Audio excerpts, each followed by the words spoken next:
नमस्कार। नया हफ्ता है और नए हफ्ते की तैयारी आपके साथ करने जा रहे हैं और पूरा मेहमानों का पैनल भी आपके सामने रखेंगे। हालांकि मैं आपको सबसे पहले श्री कृष्ण जन्माष्टमी की बहुत बहुत बधाई देना चाहता हूं। आप सब आज घर पे होंगे, अपने बच्चों के साथ एंजॉय कर रहे होंगे। आज मार्केट खुला है तो हमें आना ही था।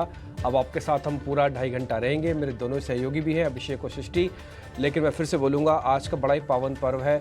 साकार और निराकार दोनों रूप में ही जो महिमा मंडित है, मतलब मैं तो बोल ही नहीं पाता उनके बारे में ज़्यादा, क्योंकि मैं खुद एक वैष्णव हूँ। और बस आप इतना ही समझ लीजिए। आप सबको बहुत बहुत बधाई श्री कृष्ण जन्माष्टमी की। अगर ज़्यादा बोलूँगा तो फिर मेरे से रुका नहीं जाएगा।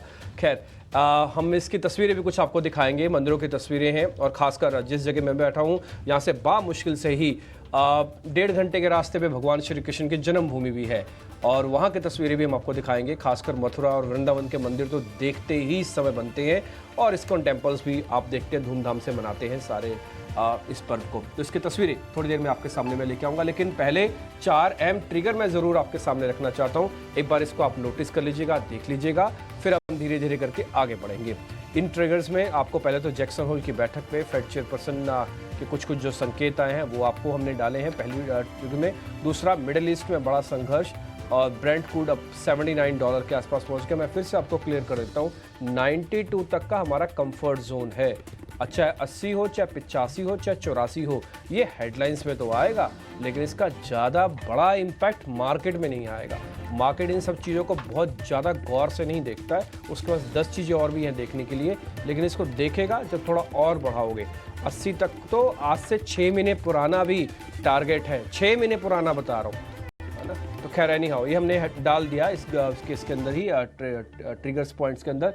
30 सितंबर से निफ्टी के 50 में BML और ट्रेंट शामिल होने जा रहे हैं। रीस्ट्रक्चरिंग है, रीजिंग जिसको हम कहते हैं। और इसके अलावा जो लास्ट हमने ट्रिगर आपके लिए डाला है वो डॉक्टर रेड्डीज को USFD से झटका और KEC को नए ऑर्डर्स की रिगार्डिंग है। और ये आपको अभी स्टॉक्स इन न्यूज़ में भी दिख जाएगा और रिपोर्ट्स भी आई होंगी तो उसके बारे में भी आपको जानकारी मिल जाएगी। तो ये 4 हमने अहम चीज़ों को हमने विंडोज़ में आपके लिए कन्वर्ट करके रख दिया। अब धीरे धीरे करके आगे बढ़ेंगे। सृष्टि कार्यक्रम को बढ़ा रही है आगे। सृष्टि, गुड मॉर्निंग।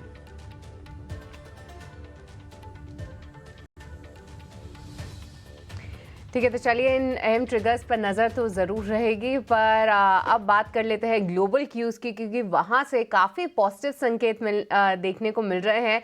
अभिषेक, गुड मॉर्निंग। आपसे विस्तार से समझना चाहेंगे क्या कुछ हुआ ओवरनाइट, क्योंकि देखिए हम लोग ये उम्मीद तो लगा के चल ही रहे थे, मार्केट पार्टिसिपेंट्स भी उम्मीद लगा के चल रहे थे कि सितंबर से रेट कट ज़रूर होगा, बट अब फेड चेयर का ये बयान कि अब रेट कट जल्द ही हम होते हुए देखेंगे, इसका उत्साह जो है पूरे ग्लोबल बाजारों में भी देखने को मिला अभिषेक, और साथ ही कमोडिटीज में भी काफी अच्छी तेजी रही। बिल्कुल सृष्टि, गुड मॉर्निंग। देखिए, ग्लोबल बाजारों की बात करें तो 2 संकेत हैं। एक का वेट ज़्यादा है, वो है US फेड का, और इजराइल और जो हिजबुल्ला या फिर आप कह लीजिए ईरान के बीच में जो संघर्ष चल रहा है वो एक रूटीन एक्सरसाइज की तरह हो गया है। उसको ज़्यादा तवज्जो देना नहीं चाहिए।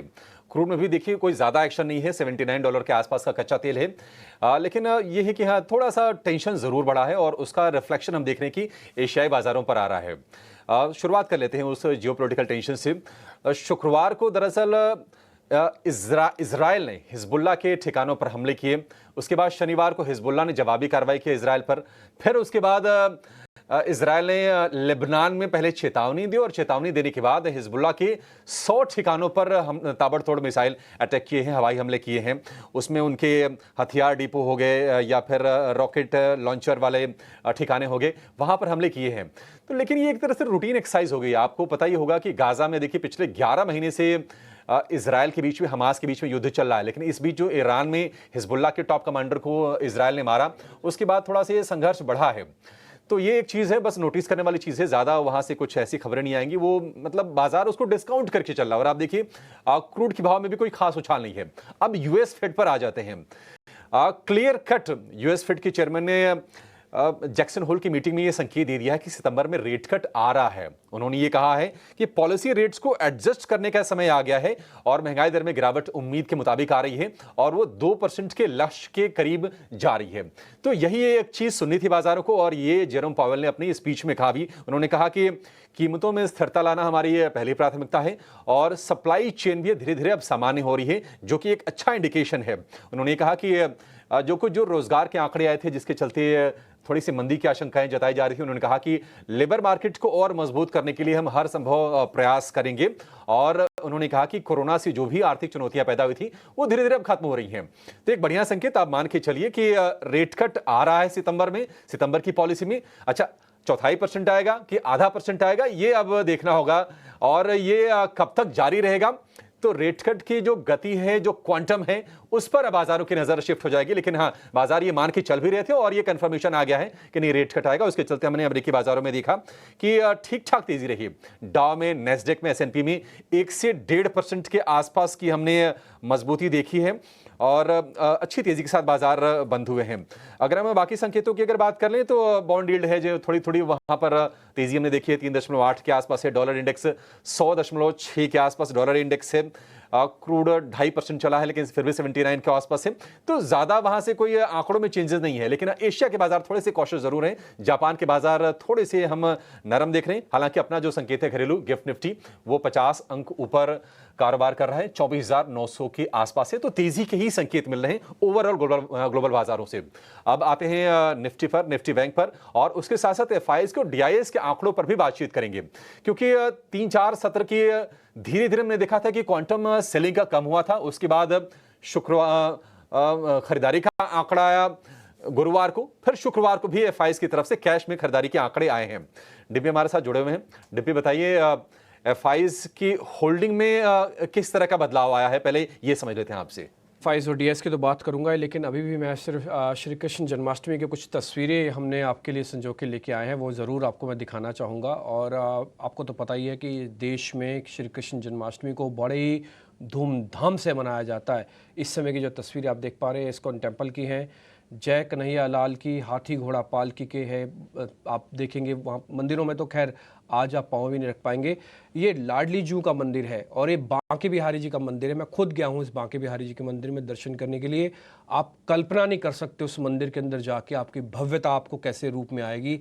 आपका ये बिरला मंदिर है, दिल्ली का जैन टेम्पल, बिरला मंदिर इसको कहते हैं, विष्णु मंदिर मार्ग पे है ये। और ये इस्कॉन टेम्पल की तस्वीरें आप देख पा रहे हैं। और जो लाडली जी की तस्वीरें मैं आपको दिखा रहा था जहाँ पे वृंदावन में है, तो वो तस्वीरें भी गजब की हैं। आज आप मथुरा वृंदावन, ये भले मैं कह रहा था, ये राधा रानी का महल है जहाँ पे वो विराजती थी। जन्मदिन को हैप्पी बर्थडे के तौर पर मैं आपके सामने रखना चाहूँगा। आज के युग के हिसाब से श्री कृष्ण जन्माष्टमी की बहुत बधाई। अब आते हैं हम एफआईएस के नंबर पे। देखिए एफआईएस का नंबर जो है उसमें किसी तरह का कोई बदलाव नहीं। अगर आपने लेवल्स चेक किए होंगे तो आपको खुद से ही आइडिया लग जाएगा कि हाँ किसी तरह का कोई बदलाव होना भी नहीं चाहिए था। आप देखिए 1 मिनट के लिए जरा सिर्फ निफ्टी की क्लोजिंग, आपको खुद से पता लग जाएगा मैं क्या कहना चाहता हूँ। आप बैंक निफ्टी की क्लोजिंग देखिए, आपको खुद से पता लग जाए मैं क्या कहना चाहता हूँ। निफ्टी क्लोज हुआ है 11 पॉइंट ऊपर, बैंक निफ्टी क्लोज हुआ है 50 पॉइंट नीचे। ये 50,000 का इंडेक्स है, 50 पॉइंट नीचे तो कुछ हुआ नहीं था लास्ट ट्रेडिंग सेशन में। मार्केट में पूरी तरह से एक रेंज में था।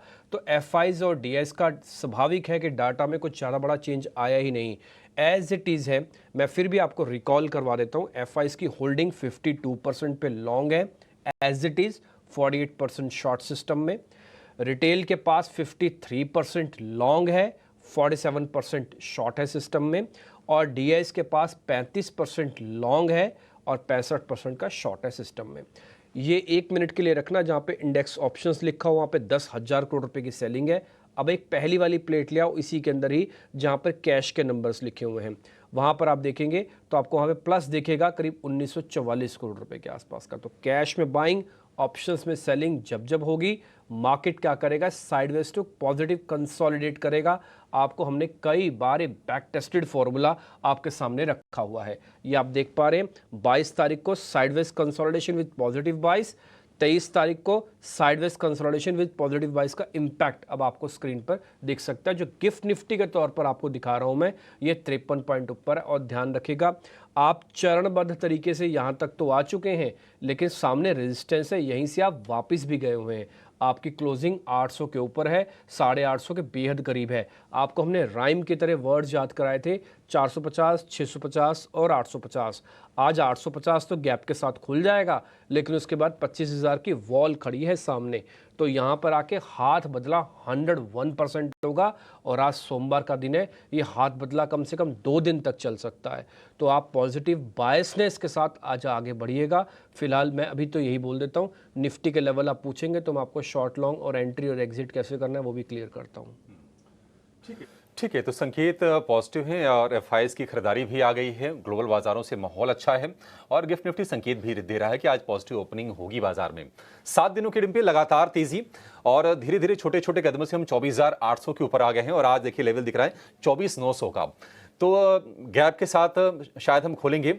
मोमेंटम तो तेजी का है, इसमें कोई दो राय नहीं है।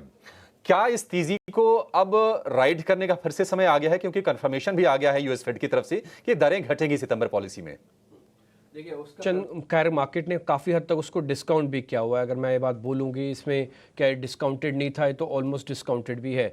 लेकिन अगर आप ये चीज़ देखेंगे, इसके अंदर भी देखना चाहें, तो ये जिस लेवल से हम चल के आए हैं 24,200 हम थे करीब करीब। मैं आपको लेवल्स भी बता देता हूँ। 24 अगस्त पे, माफ़ कीजिए 24 अगस्त नहीं, 16 अगस्त पे थे हम।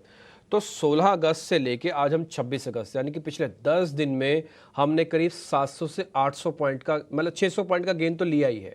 आप 24,200 पे थे, आप 24,800 पे आप आगे हो, क्लोज करके गए हो। तो जो 600 पॉइंट का गेन है, ये टिपिकली शॉर्ट कवरिंग की बदौलत आया। सिस्टम में शॉर्ट्स थे, आपने नेगेटिव खबर लाए नहीं, पॉजिटिव खबर आई नहीं, तो फिर क्या होना था? बायसनेस तो तेज़ है, लिक्विडिटी तो है ना सिस्टम में, आप पोजीशनिंग तो ठीक है ग्लोबल मार्केट की, वैसे कोई मैक्रो प्रॉब्लम्स तो नहीं है, तो नहीं है। तो आप बाजार को क्या सुप्त अवस्था में बहुत देर तक रखोगे? ऐसा नहीं था। फिर दूसरा, जब 24,200 के आसपास तो वैल्यूएशन अच्छी आई। काफ़ी सारे को जो फ्रॉथ, जिसको हम ये कहते हैं कि फालतू का गुबार था, वो भी काफ़ी हद तक बाजार ने उसको क्लियर किया।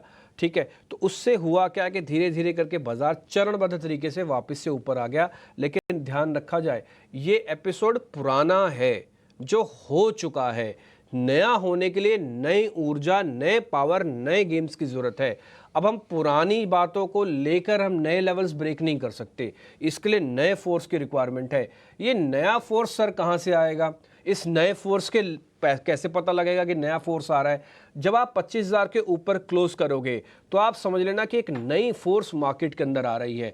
जब तक आप 25,000 तक हो, ये सिर्फ और सिर्फ पुरानी चीज़ों से ही मेंटेन होगा। ये बहुत मैं क्लियर कर देता हूँ आपको with the help of a data. ये मेरा कहना नहीं है, ये आपके सामने ही हमने आपको लो पे प्लस भी करवाया और ऊपर पे आपको माल भी बिकवाया था, ये कह के कि भाई 30-40% बेच दो, चीज़ें जस्टिफाई हो नहीं पा रही हैं। और हमने 24,200 पे ये भी करवाया था कि 24,200 जिस दिन बंद हो जाएगा, आप ग्लोबल की चिंता मत करना। नहीं याद तो अपना यूट्यूब उठा के देख लीजिए, हम कटघरे में खड़े होने के लिए तैयार है अगर हमने ये नहीं बात बोली है तो। खैर एनी हाउ, अब आपको करना क्या है? पुराने लोगों को सिर्फ ट्रेलिंग स्टॉप लॉस लगाना है, उनका डर निकल चुका है, लेकिन उनको 24,650, 700 की रेंज का लगाना है।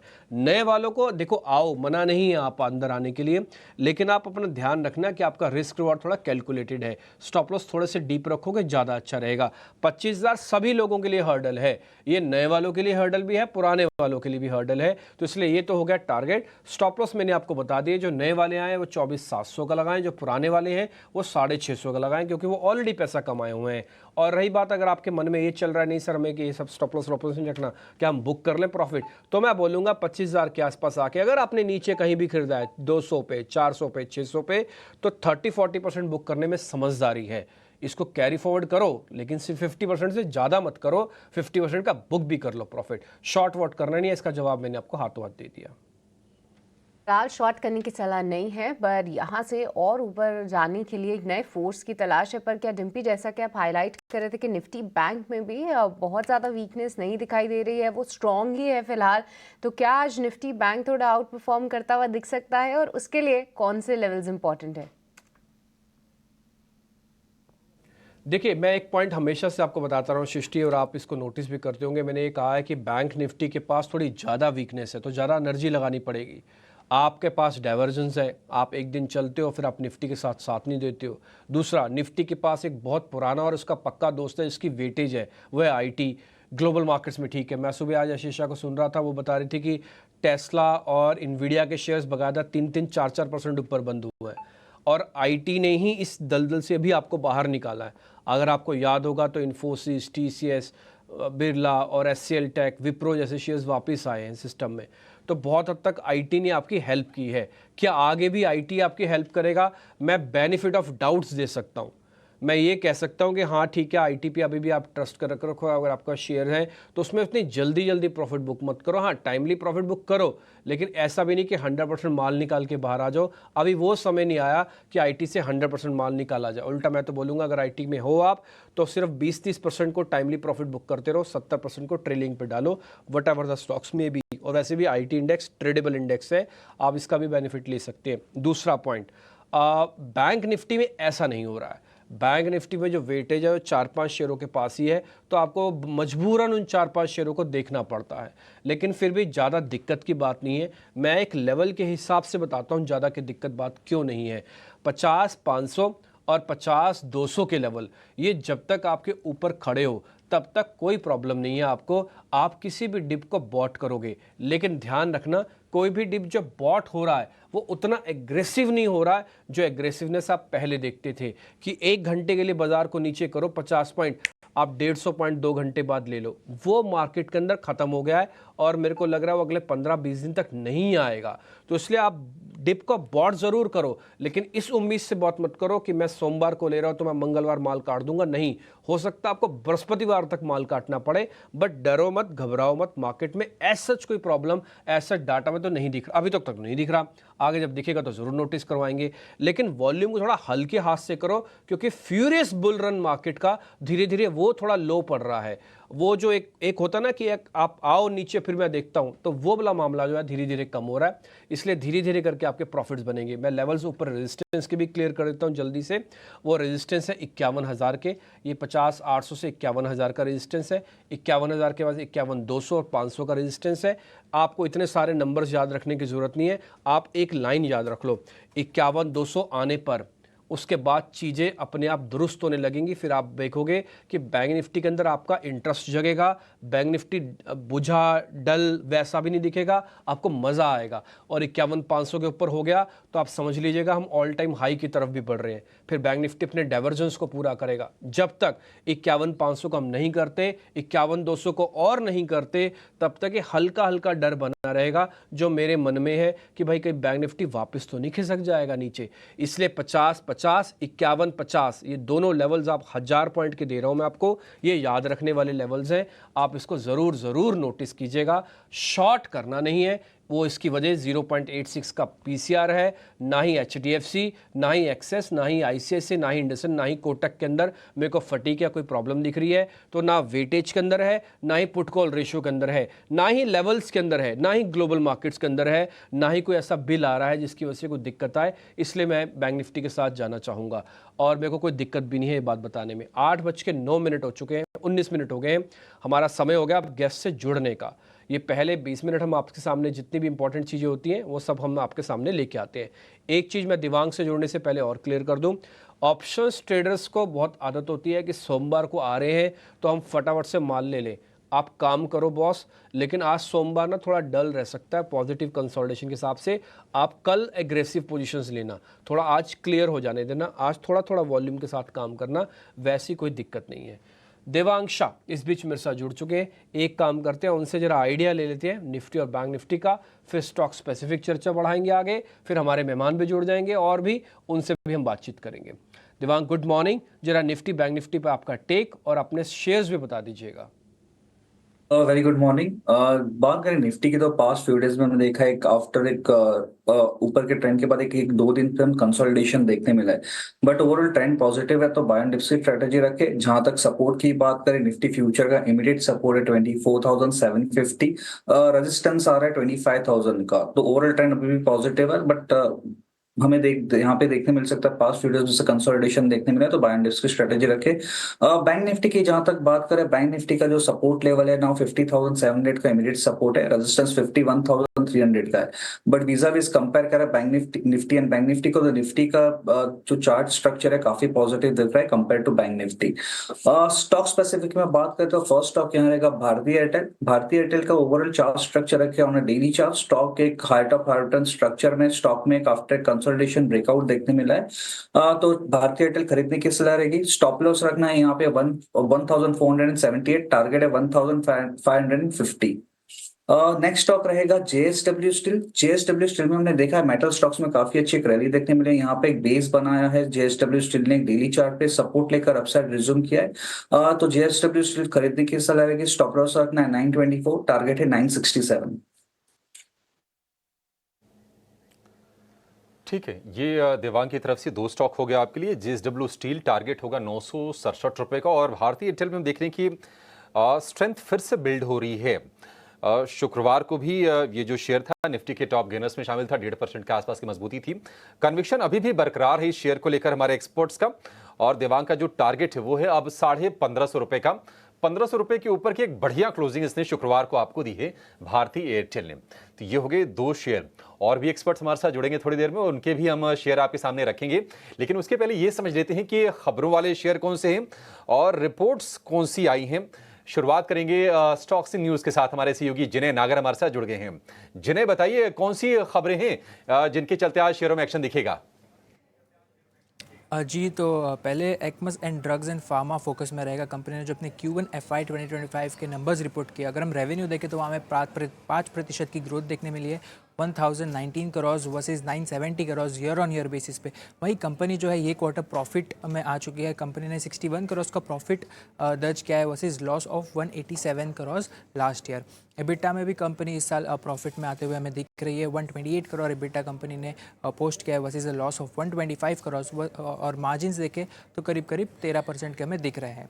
मूविंग ऑन, ऑर्डर विन के बैक पर केईसी इंटरनेशनल फोकस में रहेगा। कंपनी को जो है 1080 करोड़ का नया ऑर्डर मिला है अपने TNDN केबल सेगमेंट में, और ये जो ऑर्डर है वो इंडिया, मिडिल ईस्ट और अमेरिका से आते हुए दिख रहा है। इसके साथ JSW एनर्जी भी फोकस में रहेगा। कंपनी को जो एक लेटर ऑफ अवार्ड मिला है 250 मेगावाट विंड पावर प्रोजेक्ट के लिए AEML के द्वारा, और इसी के साथ कंपनी का जो total locked in generation capacity है वो बढ़कर हो गया है 17 gigawatts. Moving on, Ashoka Buildcon भी फोकस में रहेगा क्योंकि कंपनी को जो है 478 करोड़ का कंपनी जो है MRR प्रोजेक्ट में एज अ लोअर बिडर जो है इमर्ज होते हुए हमें दिख रहा है। FDC लिमिटेड अगला स्टॉक फोकस में रहेगा क्योंकि US FDA ने जो है एक इंस्पेक्शन किया था कंपनी के मैन्युफैक्चरिंग फैसिलिटी में जो कि हिमाचल प्रदेश में स्थित है, और वहाँ पे US FDA ने कंप्लीट ऑडिट कर लिया है विथ 0 इंस्पेक्शंस। और डॉक्टर रेड्डीज़ भी फोकस में रहेगा क्योंकि US FDA ने जो है product specific pre approval inspection किया था एक मैन्युफैक्चरिंग प्लांट में जो कि आंध्र प्रदेश में था, और कंपनी को जो है 483 फॉर्म इशू हुआ है with 3 observations. Moving on, Uno Minda focus में रहेगा। कंपनी जो एक नया मैन्युफैक्चरिंग प्लांट सेटअप करने वाली है राजस्थान में, और ये जो प्लांट होगा ये होगा manufacturing of smart keys, shift levers, seat belts के लिए।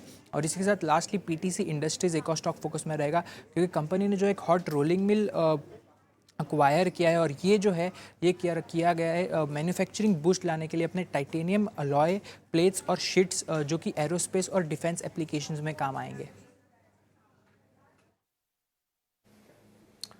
ठीक है, शुक्रिया जिने। तो जिने ने जितनी भी खबरें थी जो ओवर द वीकेंड आई हैं, जो आपके लिए जाननी जरूरी है या फिर जिनके चलते आज शेयरों में एक्शन दिखेगा, वो एक एक करके आपके सामने रख दी है। थोड़ी देर में ब्रोकरेज के रिपोर्ट्स भी हम आपके लिए लेकर आएंगे और ये बताएंगे कि आज रिपोर्ट्स के दम पर आपकी नज़र कहाँ पर रहनी चाहिए, जो बड़े रिपोर्ट्स हैं। लेकिन उसके पहले जरा कुछ शेयरों पर जरा व्यू ले लेते हैं देवांग आपसे। केसी इंटरनेशनल, आज ये शेयर चल सकता है क्योंकि ऑर्डर की साइज भी ठीक ठाक है। मिडिल ईस्ट से, भारत से, अमेरिका से 1079 करोड़ रुपए का ऑर्डर है TND और केबल के लिए। ठीक ठाक बढ़िया क्लोजिंग देखी गया है ये शुक्रवार को भी शेयर 839 रुपए का भाव। आज बताइए किस तरह की चाल की उम्मीद करें इसमें और आपके टारगेट्स क्या होंगे इसमें देवांग? डेफिनेटली केसी इंटरनेशनल की बात करें तो स्टॉक एक यहाँ पे पॉसिबल एक बेस बना रहा है। स्टॉक ने एक अच्छा एक बेस बनाया हुआ लग रहा है। तो यहाँ खरीदने की असर रहेगी 823 का यहाँ स्टॉप लॉस रखने की असर रहेगी। अपसाइड जो लेवल अराउंड 870 तक के जोन देखने मिल सकते हैं केसी इंटरनेशनल में। 870 तक के लेवल आपको देखने को मिल सकते हैं। एक खबर आई है यूनो मिंडा को लेकर, और यूनो मिंडा जिस भाव के आसपास अभी ट्रेड कर रहा है, ये भाव हम पहले देख चुके हैं। वहां से ये शेयर फिसला था और फिर से 1100 रुपए के ऊपर आकर ये कारोबार कर रहा है। खबर ये है कि राजस्थान के नीमराणा में कंपनी एक नया प्लांट लगा रही है और वो बड़ा स्पेशल प्लांट है इनका, क्योंकि उसमें स्मार्ट कीज़ बनाएगी कंपनी, ये शिफ्ट लीवर बनाएगी, सीट बेल्ट बनाएगी। तो जो अलग अलग सेगमेंट की 2-3 चीज़ें हैं जो क्रूशियल होती हैं ऑटो कंपनीज के लिए, उनका प्रोडक्शन करेंगी। यूनो मिंडा, आपको लगता है कि ये जो फिर से रिकवरी वाला फेज है ये चालू रहेगा या फिर आपको इसमें तेजी नहीं दिख रही है देवांग? स्टॉक से डेली चार्ट पर काफी एक अच्छा पैटर्न बना हुआ है, ओवरऑल ट्रेंड अभी भी पॉजिटिव है। तो यहाँ से खरीदने की सलाह है कि स्टॉप लॉस रखना है 1080 का, यहाँ स्टॉप लॉस मेंटेन रखना है। अपसाइड लेवल अराउंड 1150 1160 तक के जोन देखने मिल सकते हो, तो खरीदने की सलाह रहेगी स्टॉक में। ठीक है, तो उनो मिंडा यहाँ पे आप खरीदारी कर सकते हैं। हम देख भी रहे थे कि जितने भी ऑटो एंसिलरी काउंटर्स थे उनमें काफ़ी अच्छा जोश था। आज इस काउंटर पे रखते हैं फोकस पर। चलिए अब आगे बढ़ते हैं और आपको बताते हैं कि ब्रोकरेजेस की रिपोर्ट कहाँ पर आई हैं, और वरुण जुड़ चुके हैं हमारे साथ ही पूरी लिस्ट लेकर। गुड मॉर्निंग वरुण, बताइए कहाँ पे है रिपोर्ट्स? Good morning. तो शुरुआत करूंगा बंसल वायर्स के साथ। यहाँ पे इन्वेस्टेक की रिपोर्ट आई है, कवरेज की शुरुआत की है, 440 के प्राइस टारगेट दे रहे हैं। कल की क्लोजिंग से करीब 90 रुपये के आसपास के अपसाइड है। इनका कहना है कि कंपनी का एग्जीक्यूशन ट्रैक रिकॉर्ड काफ़ी अच्छा है, आगे काफ़ी बेहतरीन ग्रोथ पोटेंशियल इस कंपनी के पास है। और जिस तरह से वैल्यूएशन है, कहीं ना कहीं वैल्यूएशन जो है कंपनी की ग्रोथ पोटेंशियल और एग्जीक्यूशन कैपेबिलिटीज़ को फैक्टर इन नहीं कर रहा है। और साथ में ये कह रहे हैं कि FY24 से 27 तक 40% से ज़्यादा एबिटा CAGR ग्रोथ आपको देखने मिल सकती है। इसके लिए कवरेज की शुरुआत की है। अपोलो हॉस्पिटल डाउनग्रेड किया है नोमुरा ने, खरीदारी से न्यूट्रल का कॉल, प्राइस टारगेट बढ़ाया गया है 6724 से बढ़ा के 6856 का किया है। इनका कहना है कि हॉस्पिटल कारोबार की जो प्रॉफिटेबिलिटी है उसमें आगे उतनी ग्रोथ नहीं देखने मिलेगी जितनी आपको पहले देखने मिल रही थी, और जो एक्सपांशन कंपनी कर रही है उससे कहीं ना कहीं एबिटा मार्जिन पे आपको नियर टर्म इम्पैक्ट देखने मिलेगा। इसके लिए डाउनग्रेड आया है। जाइडस लाइफ पे सिटी की रिपोर्ट है, बिकवाली का कॉल, 890 का प्राइस टारगेट है। यहाँ पे टेवा की वेबसाइट से इनको पता चला है कि एक ड्रग के एसएकॉल नाम का एक ड्रग है जिसका जर्नलिक वर्जन है बेसिकली है, उसका अप्रूवल टेवा को मिला है। इसका इम्पैक्ट आपको जाइडस के ओवरऑल इस प्रोडक्ट की प्रॉफिटेबिलिटी या फिर रेवेन्यूज़ पे देखने मिलेगा, और हो सकता है कि 40% से 50% के आसपास इस कंपनी के इस प्रोडक्ट की सेल्स जो है वो गिरते हुए नजर आए, क्योंकि टेवा को अब इस प्रोडक्ट का अप्रूवल मिल चुका है। इसके लिए कहीं ना कहीं इन्होंने सेल का कॉल दिया है। और आखिरी में एमक्योर, यहाँ पे जेफरीज की रिपोर्ट है, इन्होंने भी कवरेज की शुरुआत की है और 1600 रुपये प्राइस टारगेट ये दे रहे हैं। इनका कहना है कि इंडिया ग्रोथ अगर आप देखेंगे इस कंपनी की तो काफ़ी अच्छी रही है, और जो नए लॉन्चेस ये कर रहे हैं उसके चलते आगे की ग्रोथ और भी बेटर रह सकती है। FY24 से 27 तक मुनाफे में 29% के आसपास की CAGR ग्रोथ आपको देखने मिल सकती है। और साथ ही साथ ये भी कह रहे हैं कि इंडिया फार्मा कंपनी में अगर आप देखेंगे तो ये सबसे तेज़ी से ग्रो करने वाली कंपनी है, और इसके लिए इन्होंने कवरेज की शुरुआत की है 1600 रुपये के लक्ष्य के साथ। ठीक है, बहुत बहुत शुक्रिया वरुण ये पूरी लिस्ट सामने रखने के लिए। तो ढेर सारे काउंटर्स हैं जहां पे रहेगी नज़र, और कई सारी इंटरेस्टिंग रिपोर्ट्स भी आई हैं। और देवांग, आपसे सबसे पहले एक बार जाइडस लाइफ साइंसेस पे राय जानना चाहेंगे, क्योंकि जितने भी फार्मा काउंटर्स थे उनमें मोमेंटम ज़रूर था, पर जाइडस के लिए एक मेजर नेगेटिव न्यूज़ है जहाँ पे इनके कंपेटिटर ने एक ड्रग लॉन्च कर दी है, और एनालिस्ट के मुताबिक 10 से 15% से ज़्यादा का कंट्रीब्यूशन इनके एबिटा में इस पर्टिकुलर ड्रग का ही होता है। और अब जब ये इनका कंपटीशन ये ड्रग लॉन्च करता हुआ दिखेगा तो लाजमी सी बात है कि इनके भी अर्निंग्स पर एक इम्पैक्ट ज़रूर आएगा। देवांग, आप कैसे देख रहे हैं स्टॉक को? आज अगर वीकनेस आती है तो कहाँ तक जा सकता है ये काउंटर? जाइडस की बात तो डेफिनेटली स्टॉक्स में हायर लेवल से काफी करेक्शन देखने मिला है, तो यहाँ पे एक सपोर्ट है 1140 का। तो अगर ये लेवल के नीचे आता तो पॉसिबल फर्दर करेक्शन देखने मिल सकता है। तो यहाँ पे एक स्टॉक अगर जिनके पास है, जो ट्रेडर्स के पास है, 1140 का एक स्टॉप लॉस मेंटेन रखे स्टॉक्स में।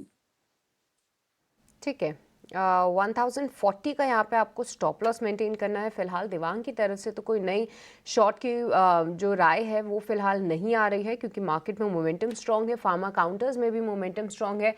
तो हो सकता है मौजूदा स्तर से लगभग 30-40 रुपए नीचे एक सपोर्ट लेता हुआ ये काउंटर नजर आए, पर उम्मीद यही है कि नेगेटिव शुरुआत ही करेगा जाइडस लाइफ साइंसेस। देखते हैं। इसके अलावा one of the recent listing Bansal wires, यहाँ पर भी जो है एक बढ़िया रिपोर्ट आई है। इन्वेस्टिक की रिपोर्ट यहाँ पे आती हुई दिखी है, जहाँ पे उन्होंने कवरेज की शुरुआत तो की ही है और 440 तक के टारगेट्स दे रहे हैं। दिवांग, जो इसकी स्टॉक हिस्ट्री है वो काफ़ी लिमिटेड होगी आपके पास, क्योंकि ज़्यादा समय नहीं हुआ है लिस्ट हुए हुए, पर आज अगर ये ऊपर जाता है काउंटर तो कौन से लेवल्स पे ध्यान रखना चाहिए दिवांग? उसमें डेटा काफी कम है, बट जो लेवल्स की बात करें तो ना इमीडिएट जो रेजिस्टेंस है स्टॉक का 368 जोन है, 365 368 के अराउंड एक जोन है जो रेजिस्टेंस फेस कर रहा है। स्टॉक का जो सपोर्ट की बात करें 345 का सपोर्ट बन रहा है स्टॉक के लिए, तो आई थिंक ये दायरे में ही देखने मिल सकता है। तो अभी फिलहाल अवॉइड की सारी बिकॉज डेटा भी काफी कम है स्टॉक के अंदर।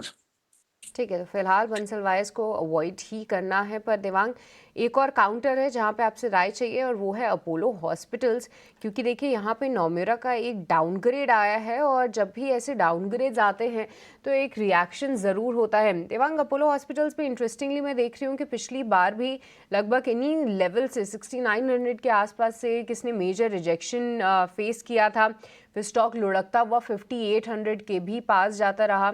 अगर आज कोई डबल टॉप का पैटर्न बने देवांग, तो कौन से लेवल्स पे यहाँ पे ध्यान रखना है और क्या आपको लगता है कि इन स्तरों से एक बार फिर से रिजेक्शन हावी हो सकती है अपोलो हॉस्पिटल्स के लिए? डेफिनेटली अपोलो जो हॉस्पिटल का जो रेजिस्टेंस होने यही लेवल के आसपास है, बट ओवरऑल चार्ट स्ट्रक्चर की हम बात करें, एक बेस अच्छा बनाया था स्टॉक से, वहां से अपसाइड रिज्यूम किया। नाउ डेली चार्ट पे स्टॉक से एक अच्छे मोमेंटम है, तो आई थिंक अगर करेक्शन भी होता है यहाँ से थोड़ा बहुत तो बाय एंड डिप्स की स्ट्रेटेजी रखनी चाहिए। जहां तक सपोर्ट की बात करें, जो शॉर्ट टर्म के लिए जो सपोर्ट बनता है स्टॉक के लिए 6700 का एक सपोर्ट है स्टॉक के लिए।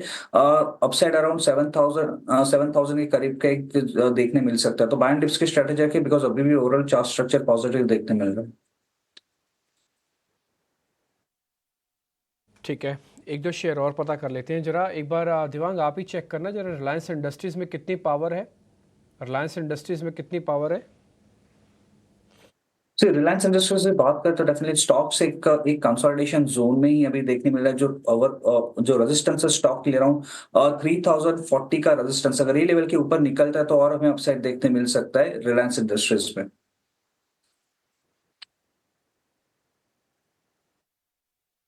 शेयर और जरा पता करता हूँ मैं कि जहाँ पर अच्छी क्लोजिंग हुई थी सेशन के अंदर, क्योंकि उनका कॉन्टिन्यूटी होना बहुत ज़रूरी है, पता होना बहुत ज़रूरी है। एक बार एक जरा एक शेयर लेके आइए, PCBL के नाम से है, PCBL। एक बार जरा वो दिखाना, फिलिप्स कार्बन ब्लैक के नाम से होगा, वैसे PCBL ही बोलते हैं आजकल, पुराना ज़माना में फिलिप्स कार्बन बोला जाता था।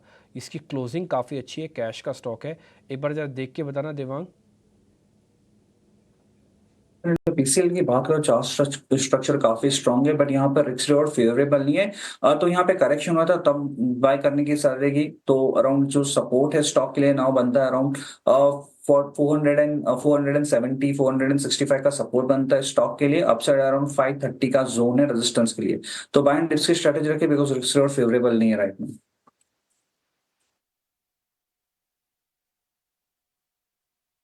PCBL पे अब देखो, मैं आपको एक चीज़ बताऊँ, मार्केट के अंदर ना बड़ा ही सिलेक्टिव होना पड़ेगा। हालांकि ये सिलेक्शन पहले के मुकाबले थोड़ा और इजी हो गया आपका, क्योंकि 24,200 24,400 पे टफ कॉल था कि किसको पकड़े किसको ना पकड़े।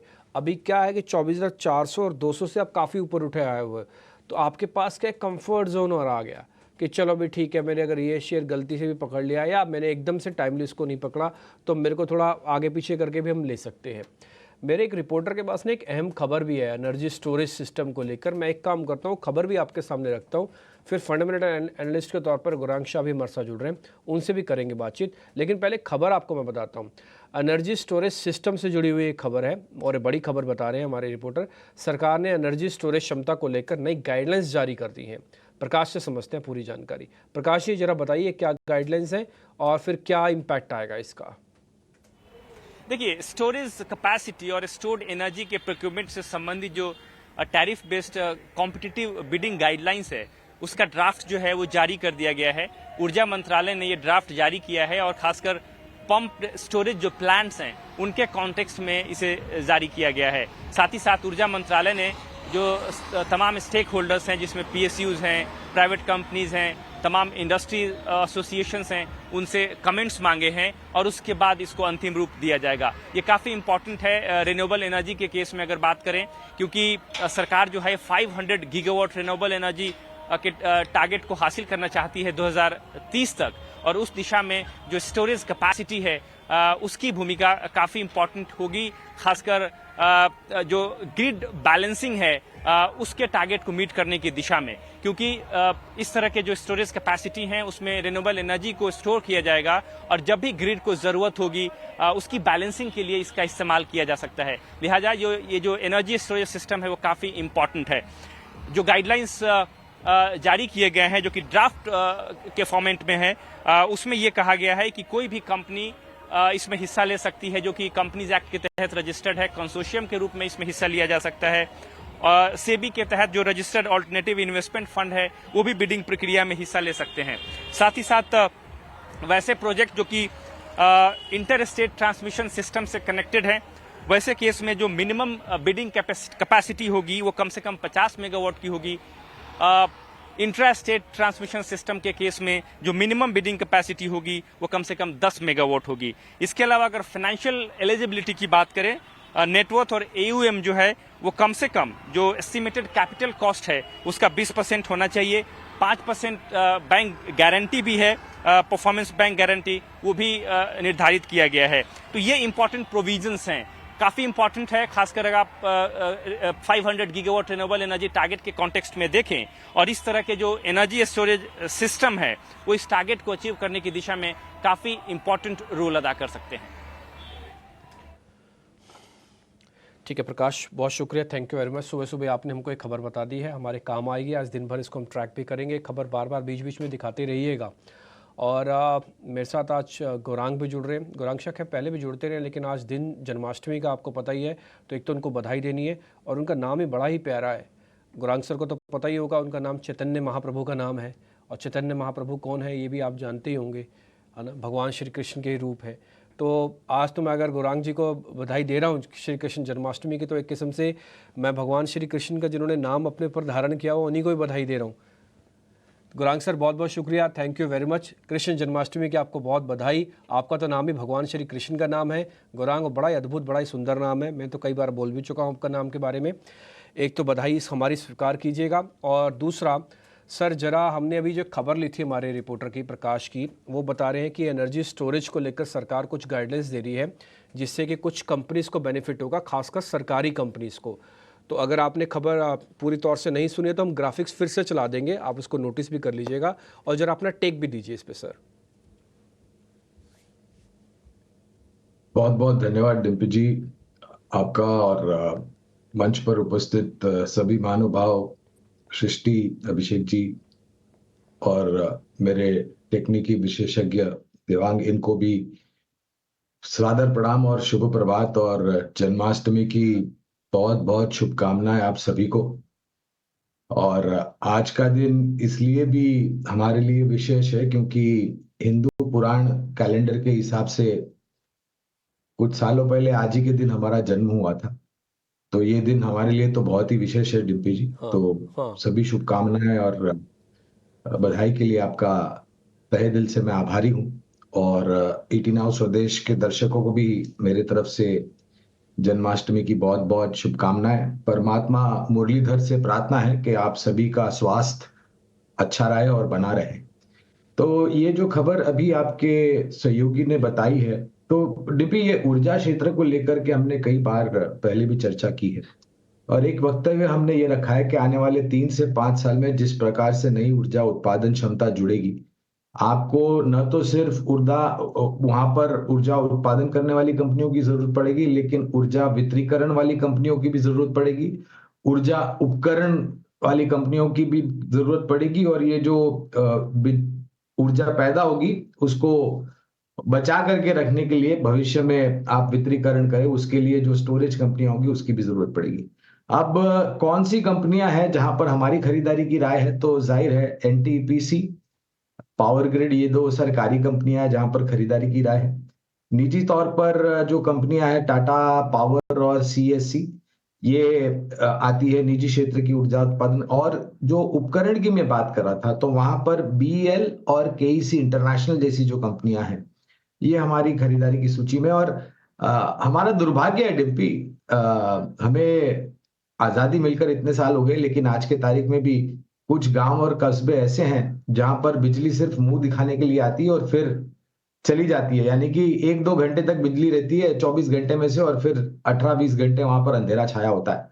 और अगर हमें यहाँ पे हमें सशक्त होना है यहाँ से, और एक बड़ा उत्पादन क्षमता करने वाला देश बनना है, तो आपको इतनी बड़ी मात्रा में ऊर्जा नहीं, उत्पादन क्षमता जोड़नी ही पड़ेगी, और उसके लिए जो भी काम करना है, नीतियां बदलना है, वो करना ही पड़ेगा। ठीक है, तो इन दोनों स्टॉक्स पर गौरांग सर की राय भी और उनके पसंद वाले शेयर भी हैं। केईसी इंटरनेशनल आज अच्छी खबर भी है, और इसके अलावा CESC कैलकाटा इलेक्ट्रिक के नाम से ये कंपनी है। एक खबर आई है FDC को लेकर। FDC वही कंपनी है जो आपने देखा होगा, आपके घरों में भी मिलता होगा, इलेक्ट्रॉल बनाने वाली कंपनी है ये। USFDA ने हिमाचल यूनिट की बद्दी में यूनिट है उसका निरीक्षण किया है, और उसको लेकर कोई आपत्ति नहीं जारी हुई है, तो एक पॉजिटिव खबर है। ये शेयर बाजार 7 दिन से चला है, तो ये भी 7 में से 6 दिन शेयर ये भी चला है। शुक्रवार को थोड़ी सी प्रॉफिट टेकिंग अपर लेवल्स पर आई थी FDC के। देवांग, जरा आप बताइए, FDC क्या इसका मोमेंटम आपको लगता है कि ये इंटैक्ट रहेगा, ये शेयर अभी और चलने वाला है? ये डेफिनेटली एफडीसी की बात करें तो चार्ट स्ट्रक्चर अभी भी काफी एक पॉजिटिव स्ट्रक्चर बना हुआ है, और यहाँ से भी अभी भी अपसाइड देखने मिल सकता है। 550 तक के जोन स्टॉक्स में देखने मिल सकते हैं। 525 का सपोर्ट है स्टॉक के लिए, तो इसमें एंट्री की बाय किया जा सकता है एफडीसी में। ठीक है, FDC को लेकर ये व्यू। गौरांग सर, आपसे जरा ना इंटरग्लोब एविएशन पे एक व्यू चाहिए, थोड़ा सा फंडामेंटल व्यू चाहिए लॉन्ग टर्म के लिए। हालांकि जेफरीज की रिपोर्ट आई थी, 5,225 रुपए के टारगेट भी दिए थे, और उस अपग्रेड के बाद, उस टारगेट के बाद 2 दिन में करीब करीब 9-10% के आसपास ये शेयर चल गया है, 4,700 रुपए के ऊपर आ गया है। आपका सर कितना कन्विक्शन है एविएशन में? मतलब इसको लेकर दो राय नहीं है कि अच्छा कोई एक अगर स्टॉक है, यही है भी लिस्टेड में, बाकी कहने को तो जेट एयरवेज भी लिस्टेड है और स्पाइस जेट भी है, लेकिन कन्विक्शन इसी को लेकर आता है। आपके टारगेट्स क्या होंगे सर इस पर? जेट एयरवेज और स्पाइस जेट की तो हम टिप्पणी भी नहीं करेंगे, क्योंकि कवरेज ही नहीं है।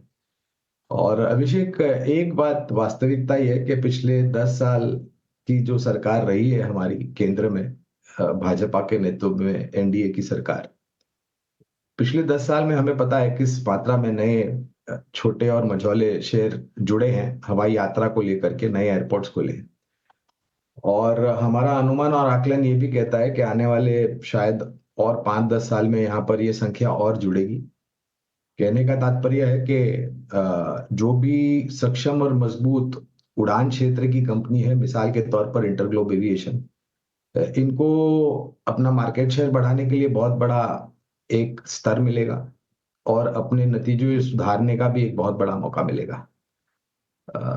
जब से आईपीओ आया था कुछ सालों पहले, तब से लेकर के आज के तारीख तक आईपीओ में भी निवेश की राय थी, और उसके पश्चात एक स्टैंड अलोन बुनियादी तर्क के आधार पर खरीदारी की राय इंटरग्लोब एविएशन पर हमने निकाली है। हालांकि पिछले कुछ दिनों में ये काफी चल चुका है। लक्ष्यांक की अगर आप हमें बात करें तो 4,900 के पार के लक्ष्यांक है, लेकिन हमें पूर्ण अनुमान है और भरोसा है और विश्वास है कि जिस प्रकार से नए हवाई जहाज जुड़ते जाएंगे, जिस प्रकार से नए नए छोटे मझौले शहर जुड़ते जाएंगे, और यात्रा को लेकर के अतिथि देवो भव, प्रवास भारती, पर्यटन को लेकर के, धार्मिक पर्यटन को लेकर के बहुत सारे अवसर मिलेंगे। तो खरीदारी की राय यहाँ पर भी है। चला है तो शायद थोड़ी बहुत मुनाफा वसूली आ सकती है, लेकिन लंबी अवधि के लिए बने रहे। लंबी अवधि के लिए बने रहने की सलाह है। इंटरग्लोब एविएशन में कोई दिक्कत नहीं है। 4700 रुपए के ऊपर जाकर ये शेयर कारोबार कर रहा है। शुक्रवार के सत्र में या फिर उसके पहले भी हमने देखा देवांग कि जो पैकेजिंग वाली जो कंपनीज थी उनमें बहुत तेज बाइंग आई है, और मुझे थोड़ी सी टेंशन ही है कि अच्छा वो छोटे छोटे साइज की कंपनीज हैं, क्या प्रॉफिट टेकिंग कर लेनी चाहिए, क्योंकि ये चढ़ते भी तेजी से, गिरते भी तेजी से हैं। यूफ्लिक्स आप देखिए 11-12% ये चढ़ गया, और महीने भर की अगर चाल देखेंगे तो महीने भर में 40-45% के आसपास की तेजी यूफ्लिक्स में आ गया है।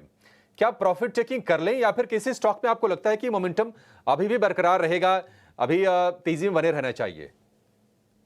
बेसिकली यूफ्लेक्स की बात करें तो डेफिनेट स्टॉक चार्ट का जो स्ट्रक्चर हम देख रहे हैं काफी पॉजिटिव है, तो न्यू एंट्री की तो सलाह नहीं रहेगी, बट जिनके पास है वो होल्ड कर सकते हैं। अराउंड 820 का स्टॉप लॉस रखे स्टॉक के अंदर 880 तक के जोन देखने मिल सकते हैं, तो न्यू एंट्री की सलाह नहीं, बट जिनके पास है वो होल्ड कर सकते हैं विद द स्टॉप लॉस।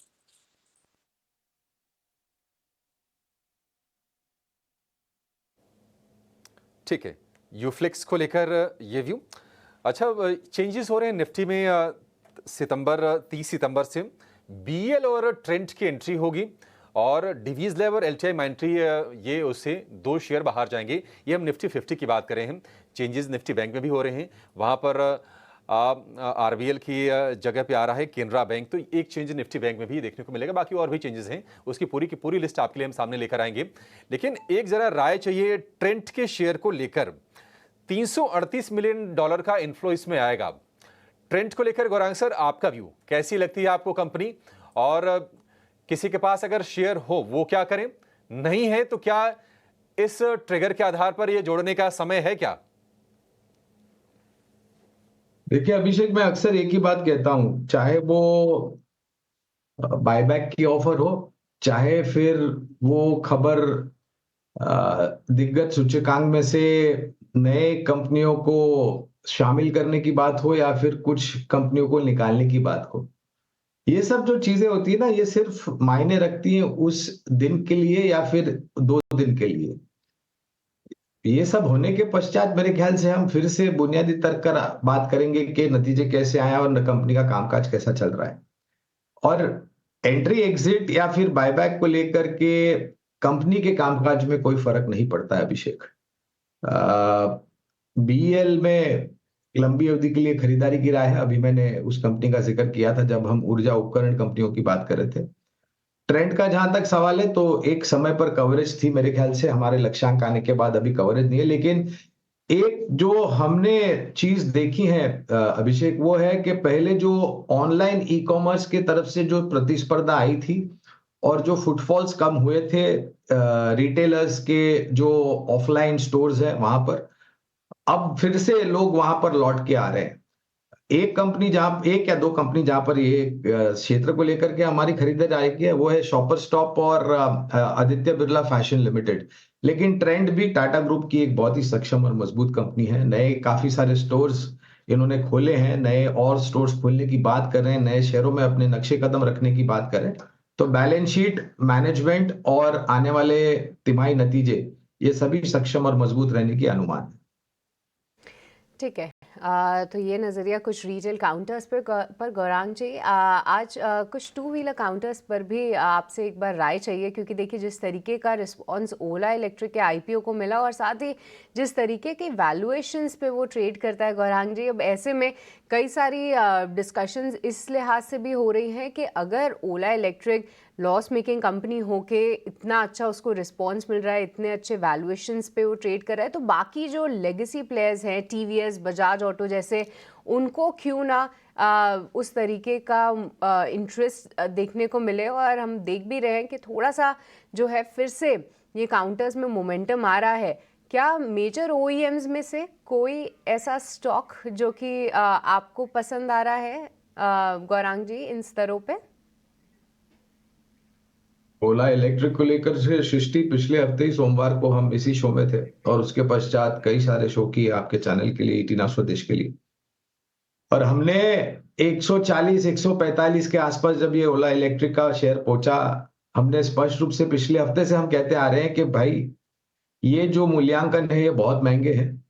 2 गुना हो चुका था स्टॉक आईपीओ के भाव से। 76 का आईपीओ का भाव था और ये मेरे ख्याल से 140-150 के आसपास पहुंच गया था और फिर नीचे की तरफ के दायरे। तो वास्तविकता और सामने आकर के जब खड़ी हो जाती है और आप उसको स्वीकार नहीं करते हो, तो कहीं ना कहीं गलती और समझदारी आपकी जो है वो गलत है, आपकी समझदारी। मैंने ये भी कहा था कि भाई 130, 140, 150 पे कंपनी की बैलेंस शीट में 1500 करोड़ का नुकसान है। वो देखिए आप, मूल्यांकन को लेकर के टेस्ला से महंगी हो चुकी है कंपनी। ये भी मैंने कहा था पिछले हफ्ते जब हमारी चैनल 18 स्वदेश पर में था। और मैंने ये भी कहा था कि अगर आपने आईपीओ में निवेश किया है और अगर आपका नजरिया 2.5 से 3 साल का है, या 2.5 से 3 का साल इसलिए क्योंकि 1500 करोड़ में से नेट आने के लिए और फिर मुनाफे में आने के लिए उतना समय लग गया सृष्टि। और ऑफ कोर्स ये जो मोटरसाइकिल लॉन्च करी है वो मेरे ख्याल से अगले साल दिवाली तक इनकी डिलीवरी चालू हो जाएगी, तब तक प्रतिस्पर्धा और आ जाएगी, किसको क्या पता। हाँ, लेकिन बाकी जो 2 पहिया वाहन बनाने वाली कंपनियां हैं वहां पर hero MotoCorp, Bajaj auto, TVS Motors, Eicher Motors जो कि रॉयल एनफील्ड मोटरसाइकिल बनाती है, ये सब हमें अच्छी लगती है। मैं ये नहीं कहता कि ओला इलेक्ट्रिक पर आपको एक नुकसान करके निकल जाना चाहिए। मैं छोटी अवधि मध्यम के लिए तो टिप्पणी करता ही नहीं हूं। हाँ, लेकिन जैसे मैंने बताया, अगर आपका निवेश की समय सीमा 2.5 से 3 साल है तो हो सकता है परिवर्तन आ सकता है इस कंपनी है। लेकिन बाजार जो चीज को देखता है वो है आंकड़ों को और नतीजों को। अगर आंकड़े और नतीजे अच्छा है तो बाजार उसी तरीके से सराहेगा, और अगर खराब आए तो उसी तरीके से दंड भी देगा। इलेक्ट्रिक को लेकर भी आपको राय मिल गई और आप बाकी प्लेयर्स को देखिए, बजाज ऑटो, टीवीएस मोटर्स, ये तो अपने ऑल टाइम हाई पे ही दिख रहे हैं। हालांकि हीरो मोटोकॉर्प में भी पिछले 6 से 7 दिनों में एक अच्छा मोमेंटम है, तो इन काउंटर्स पर भी आज रहेगी नज़र। पर चलिए अब आगे बढ़ते हैं और एक खबर का रुख करते हैं जहां पे 30 सितंबर से निफ्टी 50 में बीईएल और ट्रेंट की एंट्री होगी। वहीं डीवीज लैब और एटीआई माइंट्री जैसे कुछ शेयर्स होंगे बाहर।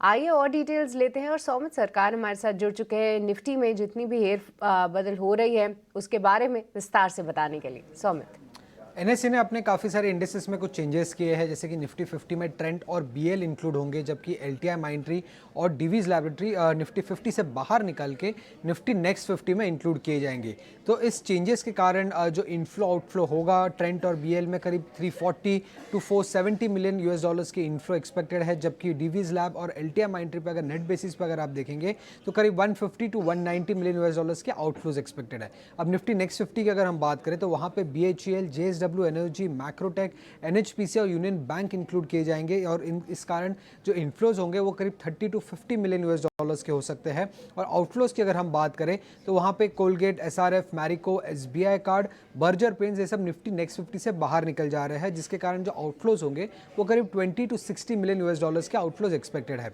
अब निफ्टी बैंक की अगर हम बात करें तो वहाँ पे सिर्फ एक ही चेंज हो रहा है, कैनरा बैंक इंक्लूड किया जा रहा है और बंधन बैंक को एक्सक्लूड कर रहे हैं। कैनरा बैंक में करीब 44 मिलियन यूएस डॉलर्स के इनफ्लोज एक्सपेक्टेड है, और बंधन बैंक की अगर हम बात करें तो वहाँ पे करीब 35 टू 40 मिलियन यूएस डॉलर्स के आउटफ्लोज एक्सपेक्टेड है एनालिस्ट के हिसाब से। अब ये जो चेंजेस होंगे ये 38 सितंबर से रिफ्लेक्ट करेंगे, बट इन चेंजेस के कारण जो इनफ्लो आउटफ्लो होगा वो 27 सितंबर को एक्सपेक्टेड है। तो ये सारे स्टॉक्स पे ध्यान रखिएगा, खासकर बीएल और ट्रेंड जो निफ्टी 50 में फ्रेश इंक्लूड हो रहा है। पूरी जानकारी देने के लिए। तो कई सारी इंडिसेस में काफ़ी बदलावों का जो लिस्ट सामने आई है उसमें अभी भी एक महीना है, हालांकि जहां पे इनफ्लोज और आउटफ्लोज थोड़े से इम्पैक्ट होंगे, पर जैसा कि गौरांग जी हमें बता रहे थे कि फंडामेंटली इन कंपनीज के लिए कुछ चेंज नहीं हो रहा है। जो भी ऐसे फंड्स हैं जो कि इंडेक्स को फॉलो करते हैं और उस हिसाब से अपने वेटेज को एडजस्ट करते हैं, हाँ उसके चलते थोड़े से इनफ्लोज और आउटफ्लोज पे इम्पैक्ट ज़रूर देखने को मिलेगा, पर फंडामेंटली कोई चेंज नहीं है। तो उस लिहाज से आप इन कंपनीज पे फोकस रखिए। पर जैसा कि सौमित भी बता रहे थे कि 30 सितंबर से ये चेंजेस लागू होंगे और 27 सितंबर को ये सारे इनफ्लोज और आउटफ्लोज का इम्पैक्ट दिखेगा। तो फिलहाल एक महीना है इस पूरे एडजस्टमेंट्स को लेकर। पर इसके अलावा आज एक और काउंटर जो कि फोकस में रहेगा वो है रिलायंस, वो है जियो फाइनेंशियल्स का शेयर, जहां पे इनको फॉरेन इन्वेस्टमेंट्स जो है 49% तक लाने का एक अप्रूवल मिल चुका है। गौरांग जी, आपसे समझना चाहेंगे कितनी पॉजिटिव है ये खबर जियो फाइनेंशियल्स के लिए, और साथ ही आपको कैसा दिखता है ये काउंटर? इसकी डिस्क्लोजर देना अनिवार्य होगा। बुनियादी तर्क के आधार पर खरीदारी की राय है हमारी, और काफी समय से रही है। 414 के पार के लक्ष्यांक है। देखिए, धीरे धीरे करके ये जो स्टेक बढ़ाने की बात करी है विदेशी निवेशकों की तरफ से, ये अपने आप में लंबी अवधि में एक सकारात्मक दशा और दिशा दर्शाएगा। अनिवार्य और जरूरी ये होगा कि एक के बाद एक जिस प्रकार से इनको अनुमति मिलती जाएगी अपने कारोबार शुरू करने के लिए, और ये कारोबार शुरू करेंगे तो योगदान बैलेंस शीट पर बहुत ही तीव्र गति से बढ़ता जाएगा। ठीक है, स्टॉक बहुत ही दायरेबंद में कामकाज कर रहा है फिलहाल, 320 325 नीचे में और ऊपर में 340 350। लेकिन अगर लंबी अवधि का निवेश है तो पहले तो बने रहे, और अगर नहीं है तो आप बिल्कुल निश्चिंत होकर के कर सकते हैं, बशर्ते कि आपका नजरिया लंबी अवधि का हो। और ये जो लक्ष्यांक मैंने बताया करीबन 400 414 के आसपास के सृष्टि, ये परिवर्तन होगा। अगर नतीजे अच्छे आए तो ऊपर की तरफ परिवर्तन।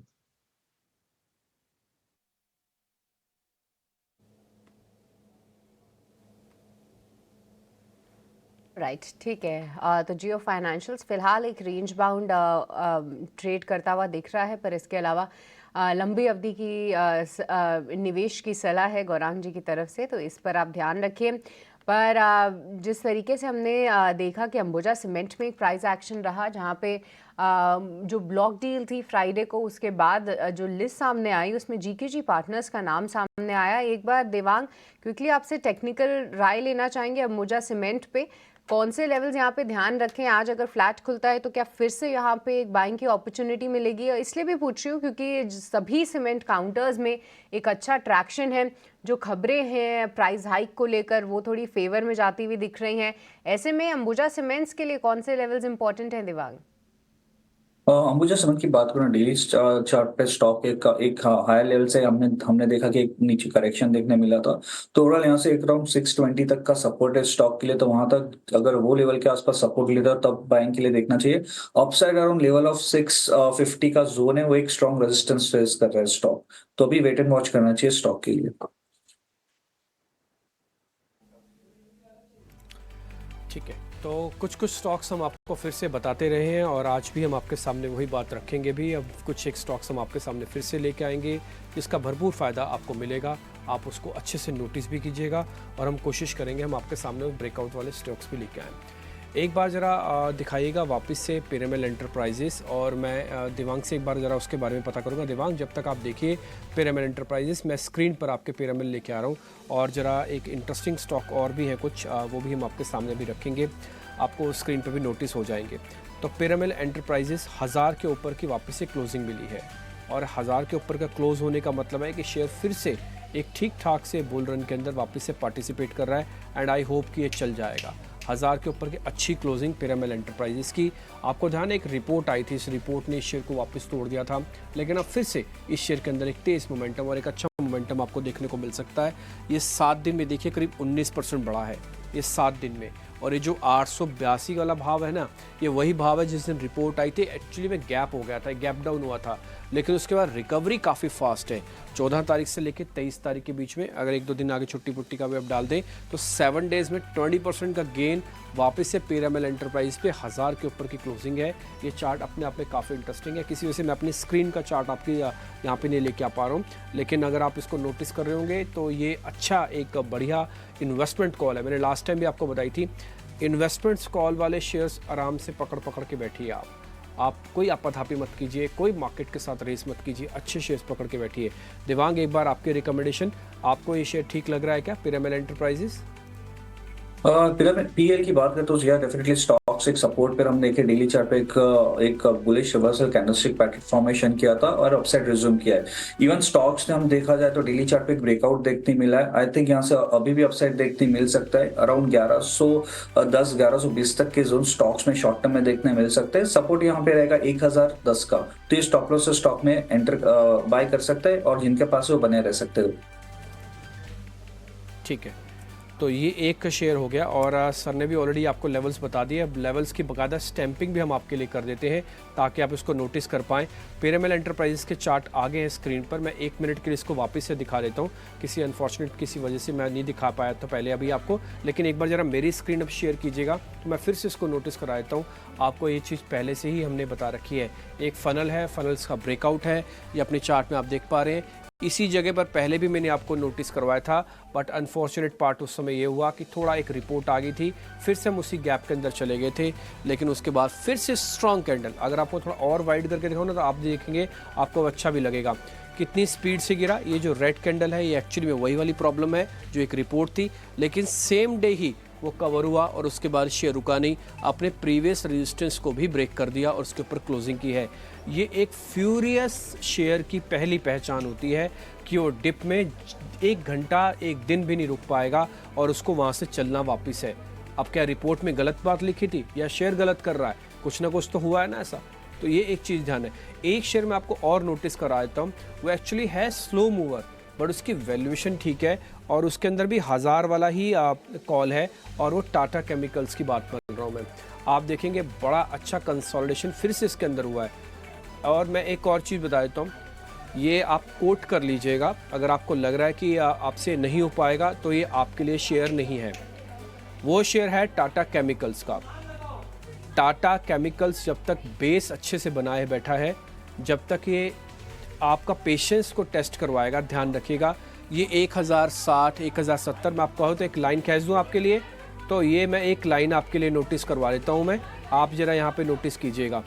ये अपनी स्क्रीन पर आप देखिए, दिस वन, ये 1060 वाला जो 1160 का एमएफ कीजिएगा, जब तक ये लाइन पूरी तरह से पार नहीं होगी ये इसी तरह से आपको कंसोलिडेट कराता रहेगा। देखिए, और ये मैं बता रहा हूँ, ये बहुत पुराना चार्ट है आपके लिए, ये मैं आपको मार्च से लेकर चल रहा हूँ, मार्च से लेकर आप जब अगस्त में आ गए, आप फंसे हुए पूरी तरह से इसी केमिकल्स के अंदर ही। लेकिन एक बार 1160 पार होने पर होगा ये शेयर चल सकता है। धीरे धीरे करके एवरेजेस का अच्छा बेस बन गया है और ये आपको एक बेस अच्छा बढ़िया मोमेंटो दिखा सकता है। ये मैं फिर से आपके लिए मार्क करा देता हूँ और मेरे को लगता है कि 1160 पार होते ही ये शेयर आपके लिए काफ़ी अच्छा मोमेंटो वाला शेयर बन सकता है। देवांग, एक बार आपकी रिकमेंडेशन इस पर और चाहिए। टाटा कैपिटल की बात करें, डेफिनेटली स्टॉक्स हम देख रहे हैं एक काफी रेंज में काफी वक्त तक हमें देखने मिला है, तो आई थिंक यहाँ वेट एंड वॉच करना चाहिए। जब ये रेजिस्टेंस ब्रेक करे 1160 का, उसके बाद हमें एंट्री के लिए देखना चाहिए, क्योंकि अभी काफी दूर के लेवल से ये, तो I think wait and watch की सलाह रहेगी। जहां तक सपोर्ट की बात करें, इमीडिएट जो सपोर्ट स्टॉक के लिए बन रहा है अराउंड 1010 का बन रहा है। ठीक है, तो ये दोनों शेयर आज हमने नोटिस आपको कराए हैं। एक तो टाटा केमिकल्स, इस पे आप ध्यान रख सकते हैं, दूसरा है पिरामिल एंटरप्राइजेस। मैं फिर से रिपीट कर देता हूँ अपने वर्ड्स को, टाटा केमिकल्स में वही बंदे आए जिनके पास पेशेंस है, जो रख सकते हैं, जो 1000 का स्टॉप लॉस रख सकते हैं। अभी 72 पे चल रहा है तो 72 पे आप देख सकते हैं, और एक 1160 पार होने पर ही चमत्कार वाली कैटेगरी में आएगा। इसलिए मैं आपको सेफ जोन में सिर्फ पार्क करा रहा हूँ। ये पार्किंग अगले 10 दिन भी हो सकती है, 2 दिन भी हो सकती है, 5 दिन भी हो सकती है, बट इस सेफ्टी का पार्किंग का लॉट है, आप यहाँ पे लॉट को पार्क कर सकते हैं। दूसरा, पिरामिल एंटरप्राइजेस फ्यूरियस एग्रेशन के अंदर है, आप उसका बेनिफिट भी लीजिएगा। दोनों शेयर्स के बारे में आपको हमने ब्रेकआउट में बता दिया। Back to studio.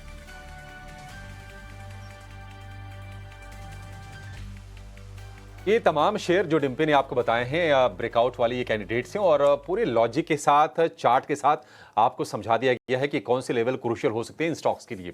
चलिए एक और मेहमान का स्वागत करते हैं। हमारे साथ हैं वुमन फ्रॉम मोतीलाल ओसवाल, शिवांगी सारदा।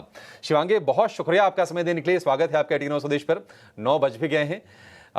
आपसे पहले शेयरों से शुरुआत कर लेते हैं आपके। बताइए कौन से स्टॉक्स आज आप खरीदने की सलाह दे रही हैं? जी बिल्कुल, सबसे पहला स्टॉक जो मेरे रडार पे है वो है भारती एयरटेल। हम देख रहे हैं कि स्टॉक जो है वो काफ़ी स्ट्रॉन्ग है, और वीक ऑन वीक बेसिस पे हमने देखा है कि सपोर्ट जो है वो शिफ्ट होते जा रहे हैं हायर बेस पे। लगातार इसमें बाइंग देखी गई है, कोई भी छोटे डिक्लाइंस में, और काफ़ी स्ट्रक्चर जो है इसका बेहतरीन रूप से आ रहा है। फिलहाल स्टॉक ने 50 डेली एक्सपोनेंशियल मूविंग एवरेज में ही सपोर्ट लेते हुए अब आगे की तरफ बढ़ने की पूरी तैयारी कर रहा है। तो यहाँ पे खरीदारी की सलाह है 1565 के टारगेट्स के लिए और 1475 के एक स्टॉप के साथ। ठीक है, 1565 के टारगेट के लिए, देवांग के भी टारगेट 1550 के ऊपर के थे, तो एक स्टॉक पर हमारे 2 एक्सपर्ट बुलिश हैं। कन्विक्शन हो गया आपका डबल, 1515 रुपए के आसपास ये खुलने की संकेत दे रहा। प्री ओपर में ये भाव चेंज होते रहेंगे 9:08 तक, उसके बाद देखेंगे इसको फिर से। 1565 का टारगेट, 1475 रुपए का स्टॉप लॉस। अच्छा, शुक्रवार के सत्र में हमने देखा था कि निफ्टी बैंक में थोड़ी सी कमजोरी के साथ क्लोजिंग हुई थी। 2 दिग्गज हैं निफ्टी बैंक, अगर हम वेटेज के लिहाज से बात करें, एक धड़ा है एचडीएफसी बैंक, दूसरा है आईसीआईसी बैंक। एचडीएफसी बैंक हम गौरांग सर देख रहे हैं कि 1625 रुपए का जो भाव है ना, घूम फिर के उसके आसपास ही आ जा रहा है। अब ये तो ठीक है कहना कि नहीं है एंट्री पॉइंट के लिए भाव सही है, लेकिन आप ये बताइए कि कितना रिवॉर्ड करेगा कोई अगर इसको लेता है तो? शेयर बाजार में ना अभिषेक जी, इत्मीनान रखना चाहिए आपको, धैर्य जिसे हम कहते हैं। और अगर आपने धैर्य और इत्मीनान रखा है शेयर बाजार में, तो शेयर बाजार और अच्छी कंपनी में अगर आपने निवेश किया है, तो शेयर बाजार आपको कभी मायूसी या फिर नुकसान झेलने को नहीं देगा हर बार। और ये मेरा निजी अनुभव है। 1800 के पार के लक्ष्यांक है फिलहाल एचडीएफसी बैंक में। आपने यही प्रश्न इसी बैंक के ऊपर मुझे करीबन 1450 या 1400 के बीच में पूछा था, क्योंकि एक समय था जिस प्रकार से अभी ये 1600 और 1650 के आसपास कामकाज कर रहा है, इसी तरीके से ये 1400 आसपास कामकाज कर रहा था। तभी आपने मुझे पूछा था कि ये निकलेगा या नहीं निकलेगा। अब निकला है, 1600 के पार पहुंचा है, और मुझे पूरी उम्मीद है ये 1800 के पार भी पहुंचेगा, और अगर नतीजे अच्छे आए तो लक्ष्यांक ऊपर करेंगे, और उस परिस्थिति में शायद 2200 तक भी जा सकता है। लेकिन जैसे मैंने बताया, धैर्य और इत्मीनान, पेशेंस बहुत जरूरी है शेयर बाजार में। बिल्कुल, पेशेंस रखिए, धैर्य रखिए। थोड़ी सी टेंशन इसलिए भी है ना कि लोगों ने भाव देख लिए, 1800 रुपए के आसपास चले भाव देख लिए 1794 का, इसलिए थोड़ी सी बेचैनी बढ़ रही कि अच्छा अब ये चलेगा कब। इत्मीनान रखिए। गौरांग सर की ये सलाह है। 1650 का भाव है, अकुमुलेट करना और कर भी लीजिए, मतलब भाव आपके लिए फिलहाल ठीक ठाक है। कुछ और शेयरों पर व्यू, लेकिन उसके पहले ये समझ लेते हैं कि आज 9 के नवरत्न शेयर कौन से होंगे, वो खास 9 शेयर जहां पर आपका आज विशेष फोकस होना चाहिए। बताने के लिए हमारी सहयोगी अशेषा जुड़ गई हैं। अशेषा, बताइए 9 के नवरत्न कौन से हैं आज? बिल्कुल, आज 9 के नवरत्न में सबसे पहले हम अंबुजा सीमेंट्स पर नजर डालेंगे। याद रखें, एक बड़ी ब्लॉक डील हुई थी शुक्रवार के ट्रेडिंग सेशन में। अदानी ने अपनी हिस्सेदारी कम की, लेकिन GQG पार्टनर्स ने 2.5 करोड़ से ज्यादा शेयर्स खरीदे ब्लॉक डील में, तो अंबुजा सीमेंट्स पर इसके दम पर आज एक्शन दिखेगा। इसके अलावा KEC इंटरनेशनल करीब 1080 करोड़ के नए ऑर्डर्स मिले हैं TND और केबल्स बिजनेसेस में इंडिया, मिडिल ईस्ट और अमेरिका में, तो KEC इंटरनेशनल पर ऑर्डर विंस के दम पर आज एक्शन दिखेगा। अकुम्स ड्रग्स हाल ही में लिस्ट हुआ था, जिसके नतीजे आए। पहली तिमाही के रेवेन्यूज़ की बात करें तो यहाँ पर थोड़ी सी घटौती देखने को मिली है, लेकिन इस क्वार्टर प्रॉफिट रिपोर्ट किया है करीब 190 करोड़ का, वर्सेस 60 करोड़ का लॉस जो कंपनी ने same time last year report किया था। जेन टेक्नोलॉजीज, जहाँ पर बोर्ड ऑफ डायरेक्टर्स ने QIP अप्रूव किया है। फ्लोर प्राइस की बात करें तो 1601 रुपये प्रति शेयर के दाम पर ये किया जाएगा, और 5% के डिस्काउंट पर फ्लोर प्राइस 1685 रुपीज़ प्रति शेयर होगी। इसके अलावा एमक्योर, जहां पर एक रिपोर्ट आई है जेफरीज की, उन्होंने इनिशिएट किया है कवरेज, खरीदारी की राय दी है और 1600 रुपये प्रति शेयर का लक्ष्य दिया है। प्री ओपन में ऑलरेडी स्टॉक में तेजी दिखी है। उनका मानना है कि नए लॉन्चेस के चलते एक्सपोर्ट अपॉर्चुनिटी काफ़ी रहेगी। इसी के साथ 29% का profit after tax CAGR company अगले कुछ सालों के लिए रिपोर्ट कर सकती है। निफ्टी रीजिक की न्यूज़ आ चुकी है, जिसके चलते कई सारे स्टॉक्स फोकस में रहेंगे। ट्रेंड और भारत इलेक्ट्रॉनिक्स BEL, इन दोनों स्टॉक्स को ऐड किए जाएंगे निफ्टी 50 में। वही डिवीज लेबोरेटरीज और LTI माइंट्री को निकाल दिया जाएगा। निफ्टी बैंकिंग इंडेक्स की बात करें तो कैनरा बैंक को निकालकर अब बंधन बैंक को इंक्लूड किया जाएगा। तो कई सारे स्टॉक्स निफ्टी और बैंक निफ्टी रीजिक के चलते भी आज फोकस में रहेंगे। इसके अलावा कोल इंडिया, जहां पर मैनेजमेंट ने कुछ एनालिस्ट से बातचीत की और उनका मानना है कि FY25 के लिए प्रोडक्शन और सेल्स गाइडेंस उन्होंने 838 MT का रिटेन किया है। पहले भी गाइडेंस दिया था, अब रीइटरेट किया है।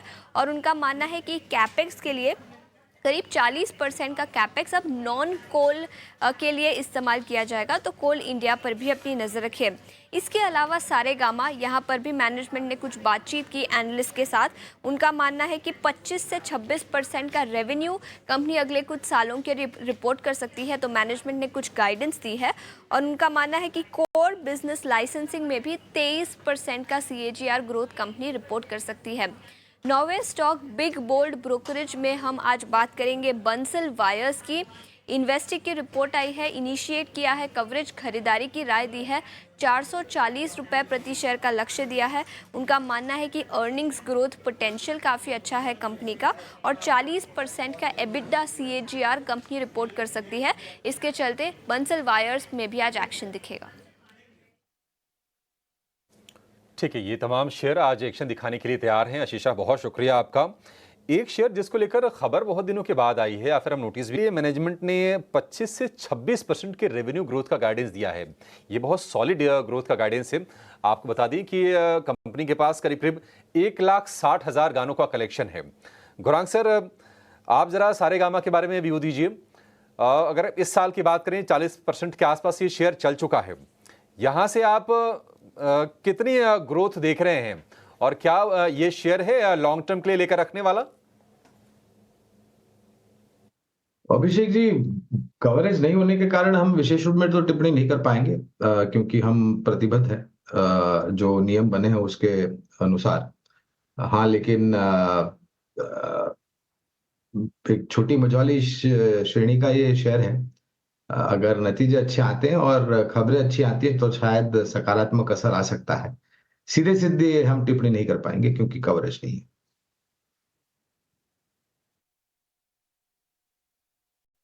अब हमारे साथ रजत बोस भी जुड़ चुके हैं और शिवांगी मैम भी हैं। 4 मिनट रह गए हैं, एक बार ज़रा उन सबसे बातचीत वापस से करते हैं।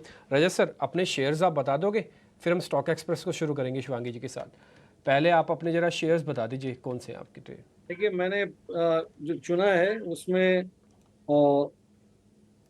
बाटा पहला स्टॉक है। बाटा में 1440 का स्टॉप लॉस होना चाहिए। 1453 का भाव है अभी, और 1469, 1477 और 1484 ये लेवल मैं उम्मीद करता हूँ शॉर्ट टर्म के लिए। ये शॉर्ट टर्म कॉल है।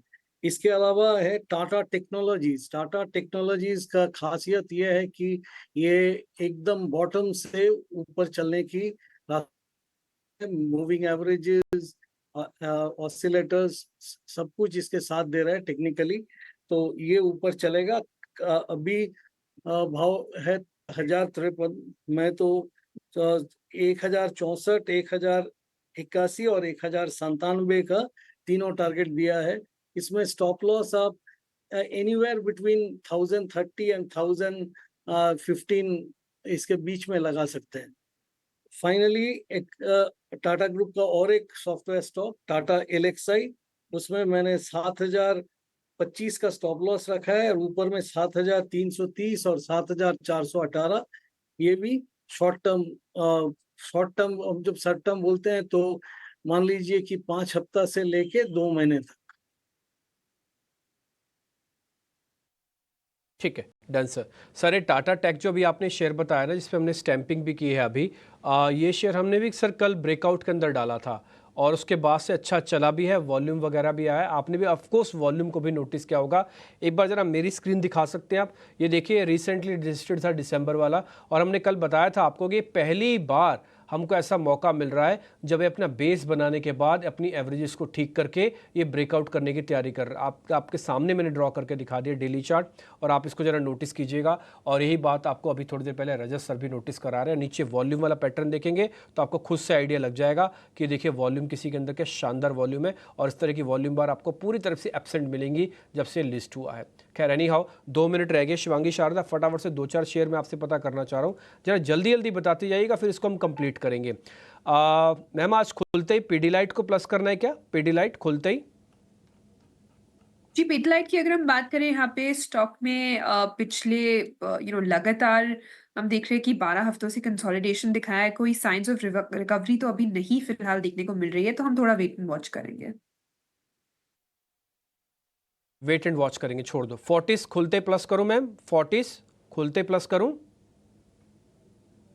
जी, फोर्टिस की अगर हम बात करें यहाँ पे, तो स्टॉक स्ट्रक्चर तो काफी स्टेबल है, और हम देख रहे हैं कि लगातार पिछले 9 सेशन से सपोर्ट बेस बाइंग काफी स्ट्रांग है, तो बिल्कुल इसको कर सकते हैं। बट थोड़े बहुत हम देख रहे हैं कि इसमें कैप्ड अपसाइड जरूर रहेगा, तो इमीडिएटली जो हम एक्सपेक्ट कर रहे हैं नेक्स्ट लेवल्स राउंड अबाउट 570 के आसपास।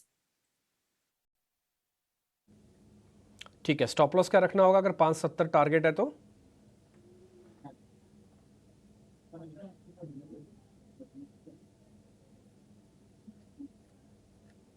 शिवांगी, इसका स्टॉप लॉस क्या रखूं 570 अगर टारगेट है तो? जी, स्टॉप लॉस हम बनाए रख सकते हैं 545 पे। 545 का एक स्टॉप लॉस लगाओ, 570 का टारगेट डालो। शिवांगी, एक शेयर मैं और पता कर रहा हूँ, आज थोड़ा हम लेट हो गए आपसे सारे शेयर्स लेने में। यूपीएल देख के बताना, खुलते प्लस करूँ यूपीएल? जी, यूबीएल में फिलहाल तो अभी कुछ सेटअप देखते हुए नजर नहीं आ रहा है, तो हम थोड़ा वेट एंड वॉच कर सकते हैं। ठीक है, डन मैम। तो हम अभी अवॉइड कर रहे हैं, तो खैर अभी मार्केट्स खोल लेते हैं, उसके बाद हम इस राउंड को और भी कंटिन्यू करेंगे खुले बाजार में, यानी कि जब बाजार चल रहा होगा उसके बीच में भी कुछ बढ़िया बढ़िया शेयर फटाफट से आपके सामने रखेंगे। खैर, मार्केट की हो रही है ओपनिंग। आज जो लेवल फ्रीज हुआ है सिर्फ 82 पॉइंट ऊपर है निफ्टी, और बैंक निफ्टी के पास 167 पॉइंट 167 पॉइंट है, 51,000 के ऊपर खुल रहा है आज बैंक निफ्टी। अच्छा साइन है, ट्रैपिंग होगी, अच्छा होगा। और 24,850 के ऊपर आज खुल रहा है निफ्टी, ये भी शॉर्ट्स को स्क्वीज करवा सकता है। और आज की एडवांस डिक्लाइन की रेशियो भी काफ़ी अच्छी है, 1600 से प्लस में है, और करीब 200 सवा 200 शेयर इस समय डाउन है। कुल मिला के चीज़ें सारी ठीक दिख रही है मेरे को। अभी तक ऐसा कोई प्रॉब्लम नहीं है, बस थोड़ा साइडवेज कंसोलिडेशन दिखेगा। ये आपको गैप तो मिल गया, गैप के बाद बहुत तेज़ी आ जाएगी, इस पे मेरे मन में अभी भी डाउट चल रहा है और मैं इस डाउट का आपको मैं रीजनिंग भी गिनवा चुका हूँ, बार बार उसको बोलने की बात नहीं है। टाटा टेक जिसके बारे में थोड़ी देर पहले भी आपको सर बता भी रहे थे, वो शेयर में अपनी स्क्रीन पर लगा रखा है, 13 रुपये आज और ऊपर आ गया और 1048 1050 हो गया और हमने आपको करीब करीब ये आज से 30-35 रुपये नीचे ही आपको नोटिस करवा दिया था। आज रजत सर ने जब बताया तो हमारा कॉन्फिडेंस का लेवल और हाई हो चुका है। Reliance industries, HDFC, L&T, TCS, Infosys, HUL, ये सभी शेयर्स फटाफट से स्क्रीन पे दिखाइएगा। इन सब शेयर से थोड़ा हम आइडिया ले लेंगे। ये अभी मेटल वाला ऐसे मत करो, ये अपने लास्ट पे हीट पे फायर करेंगे तब आपको दिखाएंगे। Reliance industries 0.5%, HDFC 0.5%, TCS Infosys भी फायर करो, TCS 1%, इन्फोसिस भी फायर करो जरा। तो ये आपको इससे मैं दिखा रहा हूँ पाँचों शेयर, ये पाँचों शेयर 7-8 शेयर ये आपको ना मेंटेन रखेंगे आज के इंडाइसिस को, ज़्यादा प्रॉब्लम नहीं करने देंगे। L&T, HUL भी दिखा दो एक बार। HUL थोड़ा सा कमज़ोर है, वो एक्चुअली थोड़ा चला भी है, वो थोड़ा एग्रेशन है तो इसलिए थोड़ा साइडवेज हो जाता है। आज जैसे 51,000 के ऊपर आए और HDFC बैंक ने 1630 को मेंटेन किया हुआ है, मेरे को लग रहा है कि HDFC भी हेल्प करेगा। एक बार जरा एक्सिस बैंक और ICICI स्क्रीन से और दिखा दो और साथ ही आपको हम नीचे एक मेड प्लस की भी एक डील लगती हुई दिखाएंगे, ब्लॉक लगा है वो भी आपकी नीचे भी टिकट टीम डाल देगी। एक्सेस और एक जरा ICICI और दिखाना, ठीक है। तो कुल मिलाकर शुरुआत जितनी हुई है उसमें से कुछ खराब नहीं दिख रहा। गैप हमने जो मेंटेन लेके आए वो अभी भी हमको दिख रहा है।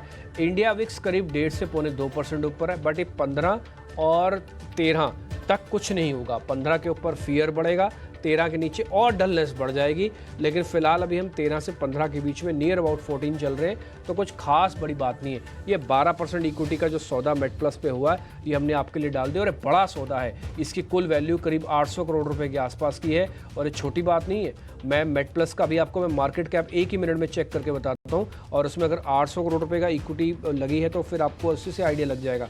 7,650 करोड़ रुपए की 7600 करोड़ रुपए की मार्केट कैप में से 800 करोड़ की मार्केट कैप का एक ही दिन में सौदा हो गया, तो मेड प्लस के लिए ये बड़ी बात है, ये बड़ी डील है 12% साइज़ की। खैर एनी हाउ हम थोड़ा और आगे बढ़ जाते हैं। अब जरा मैं आपको टॉप गेनर इंडाइसिस के दिखाता हूँ जो आज बाजार में खुलते ही जिन्होंने बढ़िया ट्रेड दिखाया या फिर बढ़िया से वो चल रहे हैं। एक बार जरा स्क्रीन पे पहले निफ्टी 50 वाले काउंटर्स दिखाइएगा, फिर मैं और बताता हूँ। ONGC 1.5% ऊपर, टेक महिंद्रा 1.25% ऊपर, विप्रो ऊपर, हिंडाल्को ऊपर और TCS तो खैर ऊपर हमने शुरुआत में आपको दिखाई दिया। आज साल का जिस शेयर हाई नहीं लगाया वो कोल इंडिया ने साल का हाई टेस्ट किया है, साथ ही टेस्ट किया HDFC लाइफ ने। ये साल का हाई टेस्ट करने वाले शेयर्स बने हैं जिसको हम 52 वीक हाई कहते हैं। जो लूजर्स हैं उसमें ITC है, एक अपोलो हॉस्पिटल्स है, लेकिन इन सब में कुछ ज़्यादा भयंकर वाली गिरावट नहीं है, ये हल्का फुल्की सी गिरावट है और ऐसा कोई दिक्कत नहीं। देखो एडवांस डिक्लाइन मेंटेन है, 5 बड़े शेयर ठीक है, रेशो वगैरह सब कुछ ठीक ठाक चल रहा है, तो उसी वजह से आप देख रहे हो कि इंडाइसिस ने मेंटेन किया हुआ है। ये जब तक 850 के ऊपर है तब तक तो बात ठीक है, लेकिन 25,000 भी पार करना है, 25,000 रेजिस्टेंस बरकरार रहेगा तो ये बार बार अपनी स्ट्रेंथ को लूज करेगा, ध्यान रखिएगा। और 51,200 बैंक निफ्टी के लिए आज लेवल याद रखना, जिसके ऊपर आते ही और कवरिंग आएगी, नहीं आएगी तो अपनी स्ट्रेंथ को धीरे धीरे करके ये लूज करेगा, क्योंकि आप एक दीवार से टकरा रहे हो ना, आप उस दीवार से टकराओगे, उस दीवार को अगर तोड़ के आगे नहीं जाओगे तो दीवार क्या करेगी, आप टकराते टकराते आप ही थक जाओगे, दीवार तो टूटी नहीं, तो थक जाओगे तो फिर बैठ जाओगे, बैठोगे तो इसका मतलब थोड़ी प्रॉफिट बुकिंग आएगी। इसको सिंपल भाषा में समझना हो तो ये समझा जा सकता है। तो रेजिस्टेंस का पार करना जरूरी है, नहीं तो इसी रेजिस्टेंस पे हाथ बदला आपको ज़रूर आते हुए दिख सकता है। हीट में आप लेके आ सकते हैं प्रोड्यूसर साहब जल्दी से, फिर उसके बाद मेरे सहयोगी आपको छोटे मझोले शेयर्स के बारे में और इन सब चीज़ों के बारे में बता देंगे। आज मेरी नज़र फिर से IT स्टॉक्स पर है, बड़ा स्ट्रेंथ के लिए है, उसमें आपको बड़ा सेलेक्टिव होकर ट्रेड करना पड़ेगा, देखना पड़ेगा कि अभी मैं कौन सा अब मैं शेयर पकड़ूं, क्योंकि TCS, इन्फोसिस, SCL, विप्रो ये सब थोड़े चले हुए भी हैं और ये पिछले हफ्ते से चले हुए। ये हीट में आप अपनी स्क्रीन पर देख पा रहे हैं। टेक महिंद्रा भी आपको दिखेगा, विप्रो आपको दिखेगा, SCL दिखेगा, LTI माइंड्री दिखेगा, TCS दिखेगा, ये सब सपोर्ट तो कर रहे हैं, इन्फोसिस सपोर्ट तो कर रहा है, लेकिन ध्यान रखा जाए नए वाले आदमी को थोड़ा कैलकुलेट करके आना है IT में, मना नहीं है लेकिन कैलकुलेशन चाहिए IT के अंदर। एक बार और जरा दिखाइए, IT का ही हीट मैप है ये, आप देख पा रहे हैं, इसके अंदर थोड़े ज़्यादा स्टॉक्स आपको ऊपर आते हुए दिखेंगे। इसके अलावा निफ्टी बैंक का ही हीट मैप आप देख पा रहे हैं, बंधन बैंक को छोड़कर ज़्यादातर शेयर्स आपको तेज़ दिखेंगे। यही चीज़ मैं आपको नोटिस करवाना चाहता था कि ज़्यादातर शेयर जो अच्छा एक और चीज़, इसमें AU स्मॉल, RBL और एक और बैंक था बंधन बैंक। ये तीनों बैंकों में से हमने चॉइस भी आपके लिए करवाया था। ये कैपिटल गुड्स का आप इंडेक्स देख पा रहे हैं, इसमें होंडा पावर सबसे ऊपर है, इगारशी मोटर, जीनस पावर जैसे शेयर्स में आज 2% से कुछ ज़्यादा की स्ट्रेंथ आपको अपनी स्क्रीन पर दिख रही होगी। तो कुछ और हीट मैप हमारे पास है, तो वो फटाफट से हम आपके स्क्रीन पर लेके आते जा रहे हैं। FMCG है, इसमें रेडिको खैतान के बारे में बता दूं, ये ब्रेकआउट कैंडिडेट है। मैं रजत सर से पता करता, लेकिन थोड़ा समय हो गया था मार्केट खुलने का, लेकिन ये शेयर बहुत ही नोटिसेबल करने वाला शेयर है। रजत सर मौका देख के आप ही बता दीजिएगा रेडिको खैतान के बारे में। इनफैक्ट सभी लिकर स्टॉक्स अच्छे हैं, बट रेडिको के अंदर काफ़ी अच्छा मूवमेंट देखने को मिल रहा है। टाटा कंज्यूमर्स, इमामी, नेस्ले ऐसे शेयर्स भी आपको चलते हुए देखे। ऑटो का हीट मैप एक बार जरा स्क्रीन पर लेके आइए, ताकि ओवरऑल ऑटो के पिक्चर भी पता लग जाए। सामिल, टाटा मोटर्स, BKT ये आधे % ऊपर है, और जहाँ पे आधे % का नुकसान है वो hero MotoCorp, Maruti Suzuki share पे है। ये तो चेक एंड बैलेंस वाला इंडेक्स लग रहा है, ना तो एग्रेशन ना ही डिप्रेशन इस इंडेक्सेस के अंदर आपको कुछ खास बड़े तौर पर दिख रहा होगा। तो ये सभी हीट मैप हमने कंप्लीट करिए, और स्मॉल कैप का इंडेक्सेस और मिड कैप का भी जरा जल्दी से दिखा दो, फिर आपको स्मॉल और मिड कैप के कुछ शेयर्स आपको पता लग जाएंगे, फिर हम ओपनिंग के ट्रेड भी लेंगे। हम देख रहे हैं कि तेजी के साथ शुरुआत हुई है, और जो गैप दिखा रहा था गिफ्ट निफ्टी आज उसी के हिसाब से ही शुरुआत हुई है। अगर हम मिड कैप स्मॉल कैप की बात करें तो वहाँ पर भी हम देख रहे हैं कि दिग्गजों की तरह जो IT शेयर है उनका थोड़ा सा दबदबा है। बिरला सॉफ्ट आपको ऊपर दिखेगा, इसके अलावा आप देखिए परसिस्टेंट, ओरेकल, कोफोर्ज, ये कुछ शेयर्स है जहाँ पर 2 से 3% के आसपास की तेजी पर शुरुआत हुई है। और आज वायदा का टॉप गेनर है इंडिया मार्ट। कुछ और अगर हम शेयरों की बात करें स्पेस में, तो KEC इंटरनेशनल को 1000 करोड़ रुपए का ऑर्डर मिला था, ये शेयर आज ऊपर खुला है, ठीक ठाक तेजी के साथ खुला है। क्राफ्ट्समैन ऑटोमेशन, ये लगातार मोमेंटम ये शेयर है, आज इसने नया हाई बनाया है क्राफ्ट्समैन ऑटोमेशन ने। हम लगातार बातचीत कर रहे हैं कि जो न्यू एज टेक्नोलॉजी स्टॉक्स हैं वहां पर अच्छी मोमेंटम के साथ बाइंग हो रही है। होनासा कंज्यूमर आज हम देख रहे हैं कि करीब 4% के आसपास के साथ इस शेयर ने शुरुआत की है। प्रिज्म जॉनसन ने, आपको याद होगा पिछले हफ्ते खबर आई थी कि एक छोटी सी सेरेमिक वाली इसने एक कंपनी खरीदी थी। प्रिज्म जॉनसन के शेयर में आज भी हम तेजी देख रहे हैं। और कुछ और जो एक्शन वाले शेयर हैं उसमें आप देखिए गॉडफ्रे फिलिप्स, इसमें लगातार बाइंग हो रही है, अब 5600 रुपए के ऊपर जाकर ये शेयर कारोबार कर रहा है। पॉली मेडिक्योर कुछ एक और शेयर है जहां पर हम देख रहे हैं कि 3-4% के आसपास की तेजी के साथ शुरुआत हुई है। तो मोमेंटम मिड कैप में, स्मॉल कैप में भी आज तेजी का बना हुआ है। लेकिन चलिए 9:21 हो गया है, फटाफट अपने एक्सपर्ट्स के पास चलेंगे और उनसे जानेंगे कि आज कौन से हैं आपके लिए ओपनिंग के सौदे।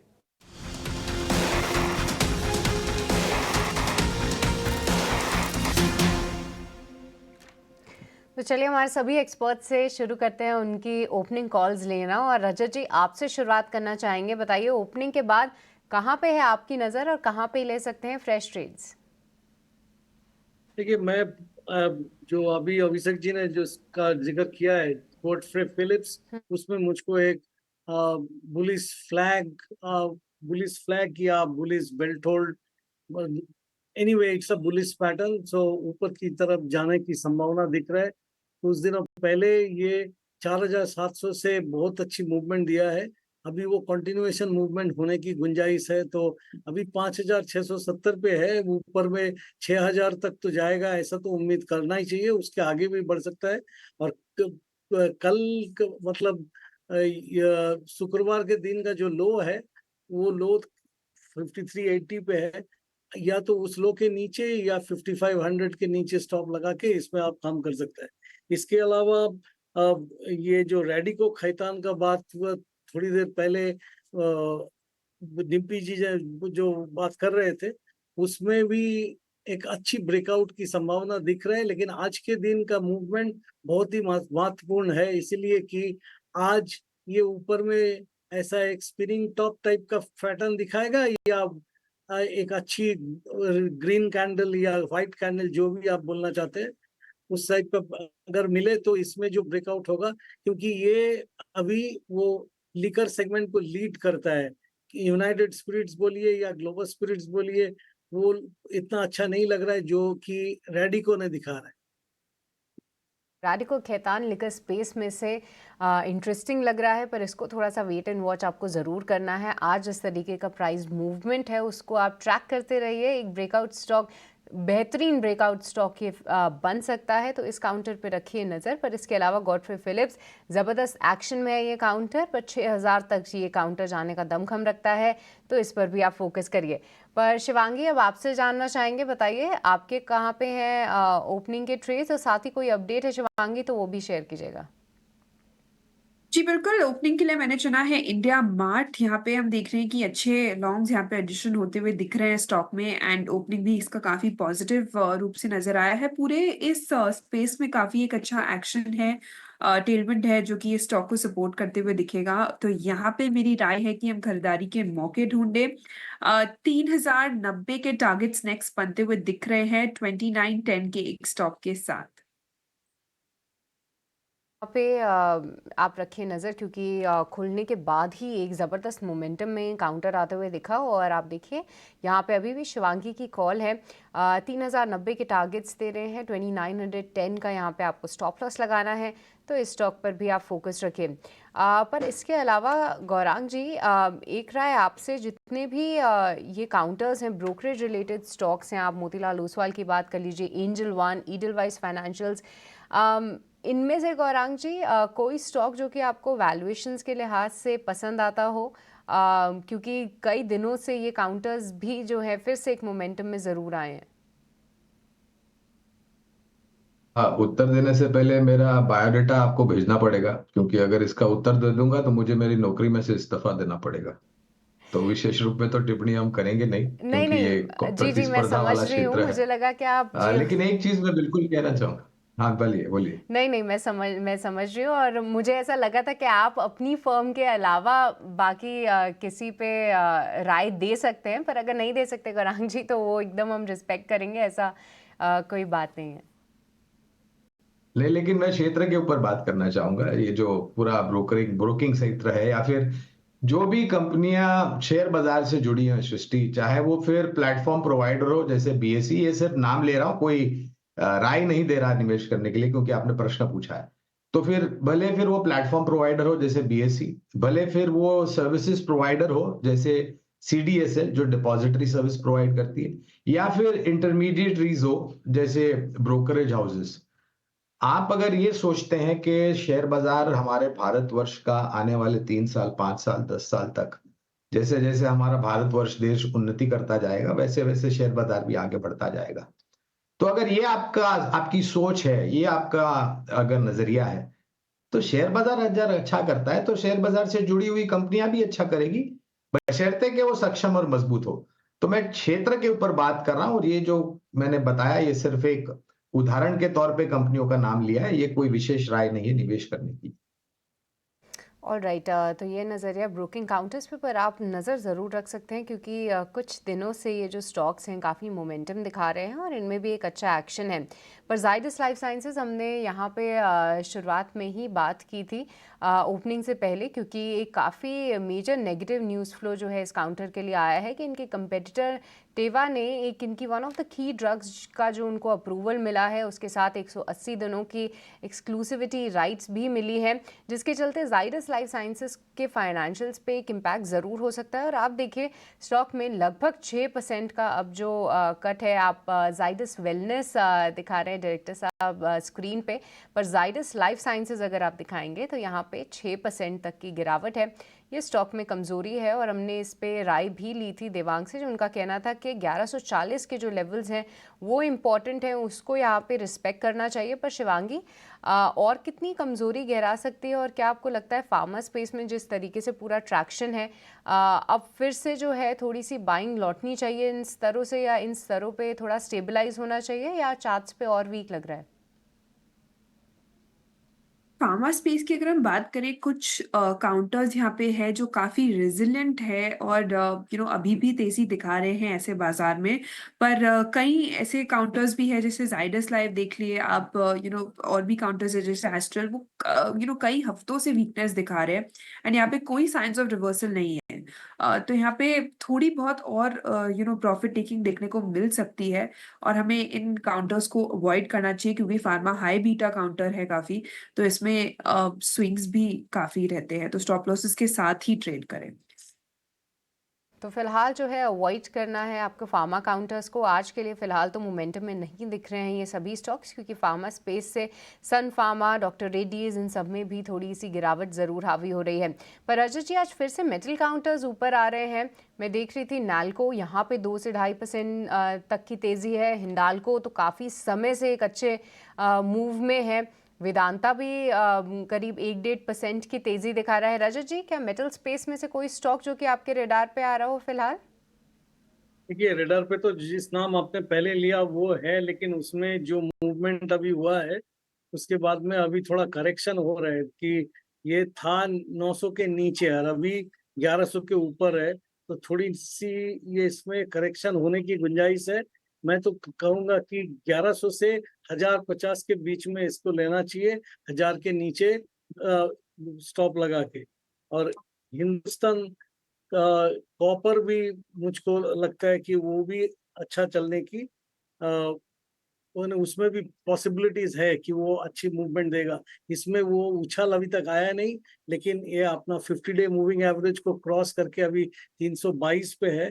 ऊपर में 350 के आसपास तो शॉर्ट टर्म में जाएगा, और अगर आप इसको लंबी अवधि के लिए रखना चाहे तो इससे बेहतर काउंटर मेटल स्टॉक्स में और नहीं मिलेगा, क्योंकि कॉपर का आने वाले सालों में बहुत जबरदस्त शॉर्टेज होने की संभावना है। तो तब ये तो डेफिनेटली बहुत अच्छी प्रदर्शन दिखाएगी। ठीक है। कुछ और शेयर्स भी पता कर लेते हैं। वैसे एक बार आपको वापस से मैं निफ्टी और बैंक निफ्टी के बारे में एक बार फिर से नोटिस करवा देता हूँ मैं। देखो, निफ्टी ने जिस लेवल पे खोला उसके ऊपर ही खड़ा हुआ अभी भी, ठीक है। करीब 82 पॉइंट थे, अभी 85 पॉइंट आपको 90 पॉइंट पे दिखेंगे। बैंक निफ्टी ने जिस लेवल से खोला इसके ऊपर खड़ा हुआ है। बैंक निफ्टी ने खोला था 167 पॉइंट का गैप अप किया था, अभी ये खड़ा है 240 पॉइंट पे ऊपर। तो यानी कि जिस लेवल से हम खुले थे उसके ऊपर है, स्ट्रांग है। और जैसे मैंने आपको सुबह भी ये बात नोटिस कराई थी, जब तक 850 के ऊपर आप 25,000 को हिट करने का रास्ता खोलोगे, आप 51,000 के ऊपर हो, आप 51,200 तक को हिट करने का रास्ता खोलोगे, सामने पहुंच रहे हो आप। 51,180 हो चुका, हम 51,200 के करीब करीब पहुंच रहे हैं। बैंक निफ्टी आज निफ्टी के मुकाबले ज़्यादा स्मार्ट है, ज़्यादा तेज़ है। निफ्टी भी आप देखोगे 24,900 प्लस चल के काम कर रहा है स्पॉट का। और अगर मैं इसका फ्यूचर्स बताऊं आपको, तो निफ्टी बैंक का जो फ्यूचर्स है वो 925 का, दैट मीन्स सिर्फ 10 पॉइंट के प्रीमियम के साथ है। जब प्रीमियम बहुत ज़्यादा नहीं होता ना, तो फिर क्या होता है, थोड़ा कॉन्फिडेंस कम होता है। बस ये हिट करने के लिए जा रहा है। एक बार लेवल्स पार हो जाएंगे तो आज की क्लोजिंग बहुत ही बेहतरीन मानी जाएगी, क्योंकि एक राउंड के गैप के बाद आपने रेजिस्टेंस भी ब्रेक कर दिए, ये नोटिस हो जाएगा मार्केट में। अगर ये नहीं होता तो ये वही रेजिस्टेंस एज इट इज़ आपके लिए बरकरार भी रहेंगे। बस इतना ही पॉइंट है जो मैं आपको सामने शो करना चाहता हूँ। रिलायंस, HDFC और कुछ बड़े शेयर्स आज मार्केट के अंदर पार्टिसिपेट कर रहे हैं अलॉन्ग विद IT कंपनीज। तो ये अच्छा साइन है बाजार के लिए कि कंसोलिडेशन के साथ ही सब कुछ हो रहा है। कुछ लॉन्ग पोजीशंस जहाँ जहाँ पे बनी है, मैं वो भी आपके स्क्रीन पर रखता हूँ, आप उसको भी ज़रा नोटिस कीजिएगा। पहले मैं टॉप 50 काउंटर्स में से एक शेयर छाड़ता हूँ, LTI माइंट्री। एक बार ज़रा चेक करेंगे शिवांगी आप, LTI माइंट्री? जी बिल्कुल, LTI माइंट्री की अगर हम बात करें, यहाँ पे हम देख रहे हैं कि इनफैक्ट पूरे ही आज इस स्पेस में एक अच्छा मोमेंटम बना हुआ है, चाहे वो एम्फेसिस, Vsofts या LTTS, टेकम हो। यहाँ पे एक अच्छी बाइंग इंटरेस्ट देखने को मिल रही है, यहाँ इमर्ज हो रही है। LTI माइंट्री अगर हम स्पेसिफिकली बात करें तो इस महीने में हमने एक बहुत ही अच्छा शानदार रूप से सपोर्ट बेस बाइंग देखा है और पुल बैक मूव देखा है।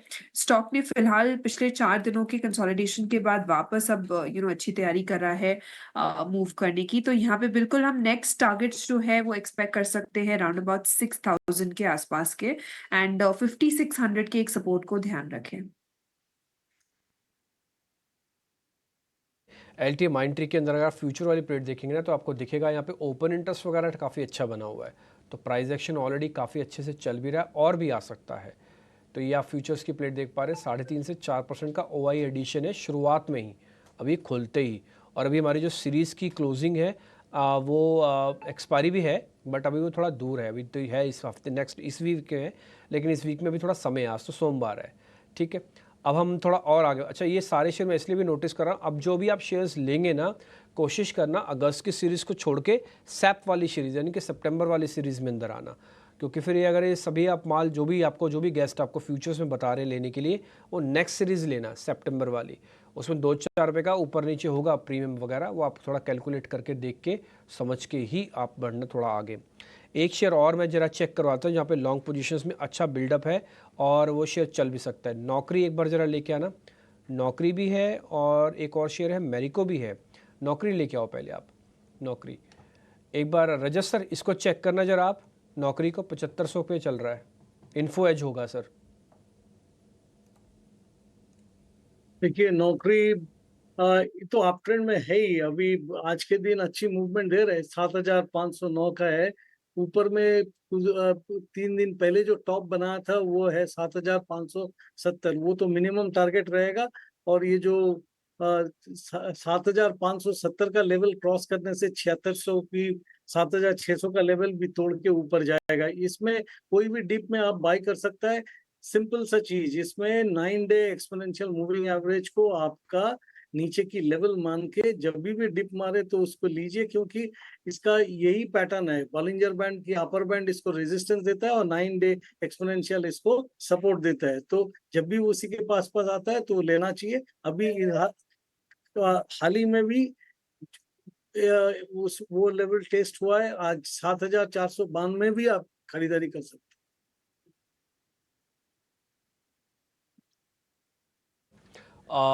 एक चीज़ मैं आपको फिर से नोटिस करा देता हूँ। मैं फिर से बैंक निफ्टी पे जा रहा हूँ। 51,200 को हमने पार कर लिया, बहुत स्पीड से ऊपर आ रहे हैं और हम अभी इस समय करीब 350 पॉइंट बैंक निफ्टी के अंदर तेज़ हो गए हैं।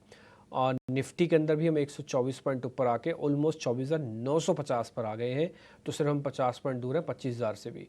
तो टिकट टीम 25,000 वाली आप तैयारी कर लीजिएगा, लिख के रखिएगा कि 25,000 पहले कब था, अब कब है आया है, इसमें पार्टिसिपेट किसने किया है। रिसर्च मैं यहीं से आपको बता देता हूँ। इस 24 से 25,000 के यानी कि 24,200 से लेके या 24,000 भी आप कैलकुलेट कर सकते हो।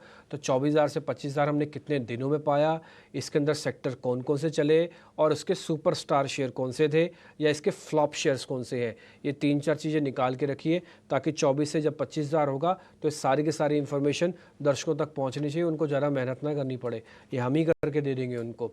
ठीक है, तो ये 3 जरूरतें ज़रूरी हैं कि 24 से 25,000 में कितने दिन में आए हम, सेक्टर का कौन सा सपोर्ट था, कौन से सुपरस्टार और कौन से फ्लॉप शेयर्स हमारे बने हैं। ये अच्छे से नोटिस कर लीजिएगा रिसर्च टीम। और अभी भी आप तैयारी कर लीजिए, कुछ बहुत दूर नहीं, हम सिर्फ 50 पॉइंट ही दूर हैं 25,000 से।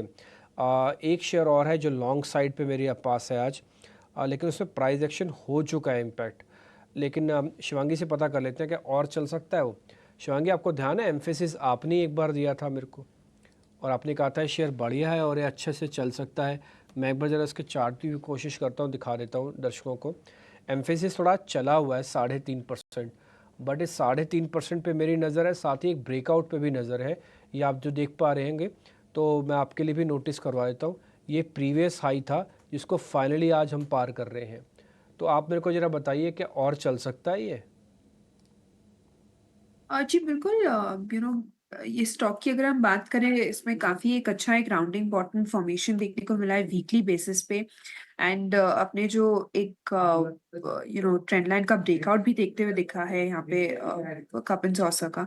तो बिल्कुल स्टॉक काफ़ी पॉजिटिव है। एंड जिस तरह से यहाँ पे ओपन इंटरेस्ट एडिशन हो रहे हैं पिछले 4 दिनों से, वो भी काफ़ी अट्रैक्टिव है। एक प्राइस वॉल्यूम सर्ज के बाद 16 अगस्त को जो हमने देखा, उसके बाद फॉलो अप एक्शन भी काफ़ी स्ट्रॉन्ग है यहाँ पे। तो बिल्कुल हम ये 3200 के इमीडिएट लेवल्स के लिए नज़र रख सकते हैं और 3050 के एक सपोर्ट को ध्यान रखें। एम्फेसिस को लेकर ये व्यू। कुछ और शेयर्स लेकर आएंगे जहां पर आज हम मोमेंटम बिल्ड होते हुए देख रहे हैं। अनंतराज को जरा लेकर आइए। आज इसने नया रिकॉर्ड बनाया है शेयर ने, अनंतराज इंडस्ट्रीज ने। बहुत ही गजब की रफ्तार से ये शेयर चला है और डेटा सेंटर का कारोबार है अनंतराज इंडस्ट्रीज का।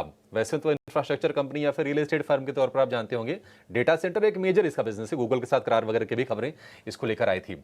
633 रुपए का भाव, 8% ऊपर। रजत सर जरा आप चेक करके बताइए अनंतराज। वैसे अगर देखेंगे तो कोविड में भाव 15 रुपए था सर, अब ये 625 का भाव है। अभी अभिषेक जी, इसमें एक फ्लैग ब्रेकआउट हुआ है। पहले जब नीचे था 520 के आसपास से चल के ये 600 के आसपास आया, उसके बाद में बीच में 5 दिन का कंसोलिडेशन के बाद आज जो ऊपर की तरफ मूवमेंट दिया है, ये काफी अच्छी मूवमेंट तो है। अभी 650, 666 और 670 से 75 ये रेंज तक जाने की उम्मीद करना चाहिए। वही एक्चुअली ये जो फॉर्मेशन है उसका टारगेट लेवल है, उसके ऊपर भी जा सकता है क्योंकि ये तो एक अप ट्रेंड में है। और पिछले दिनों में इसमें जो हाई वॉल्यूम्स मूवमेंट दिया, इसके मतलब ये अपना जो ग्रेडियंट मेंटेन कर रहा था उससे एक नया लेवल पे जाने की चेष्टा कर रहा है। राज इंडस्ट्रीज 675 रुपए का टारगेट आपके लिए। कोविड के निचले स्तर से ये जो शेयर है 4-4.5 साल में 40 गुना चला है। आपको सुन के यकीन नहीं होगा, लेकिन ये सच है। 40 गुना ये शेयर चल चुका है और अभी भी मोमेंटम इसका बरकरार रहने की उम्मीद है। कैश का एक स्टॉक जरा शिवांगी आप चेक करिए। साइबर सिक्योरिटी वाली कंपनी है ये, इससे जुड़ी हुई कंपनी है क्विक हील टेक्नोलॉजीज। आप जरा इसको चेक कीजिए, अभी और चलेगा क्या ये? जी, इस स्टॉक की अगर हम बात करें तो यहाँ पे कुछ खास फॉलो अप नहीं देखा जाता है स्टॉक में।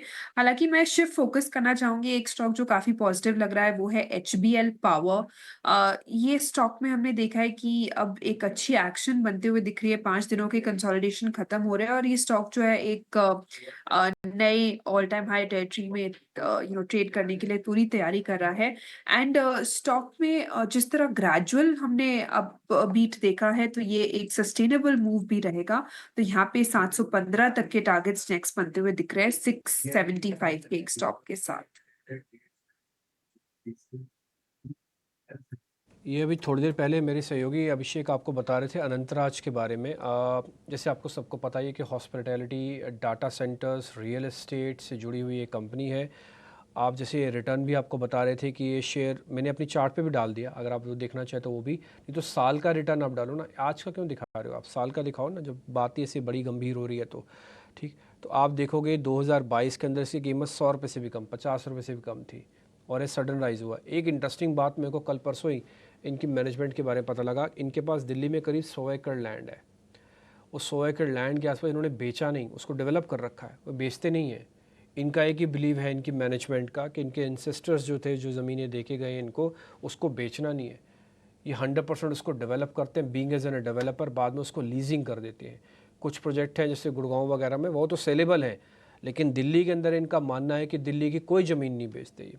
तो इन्होंने बहुत अच्छे से एरिया को डेवलप किया हुआ है और इन्होंने कोई भी ज़मीन अभी तक बेची नहीं है।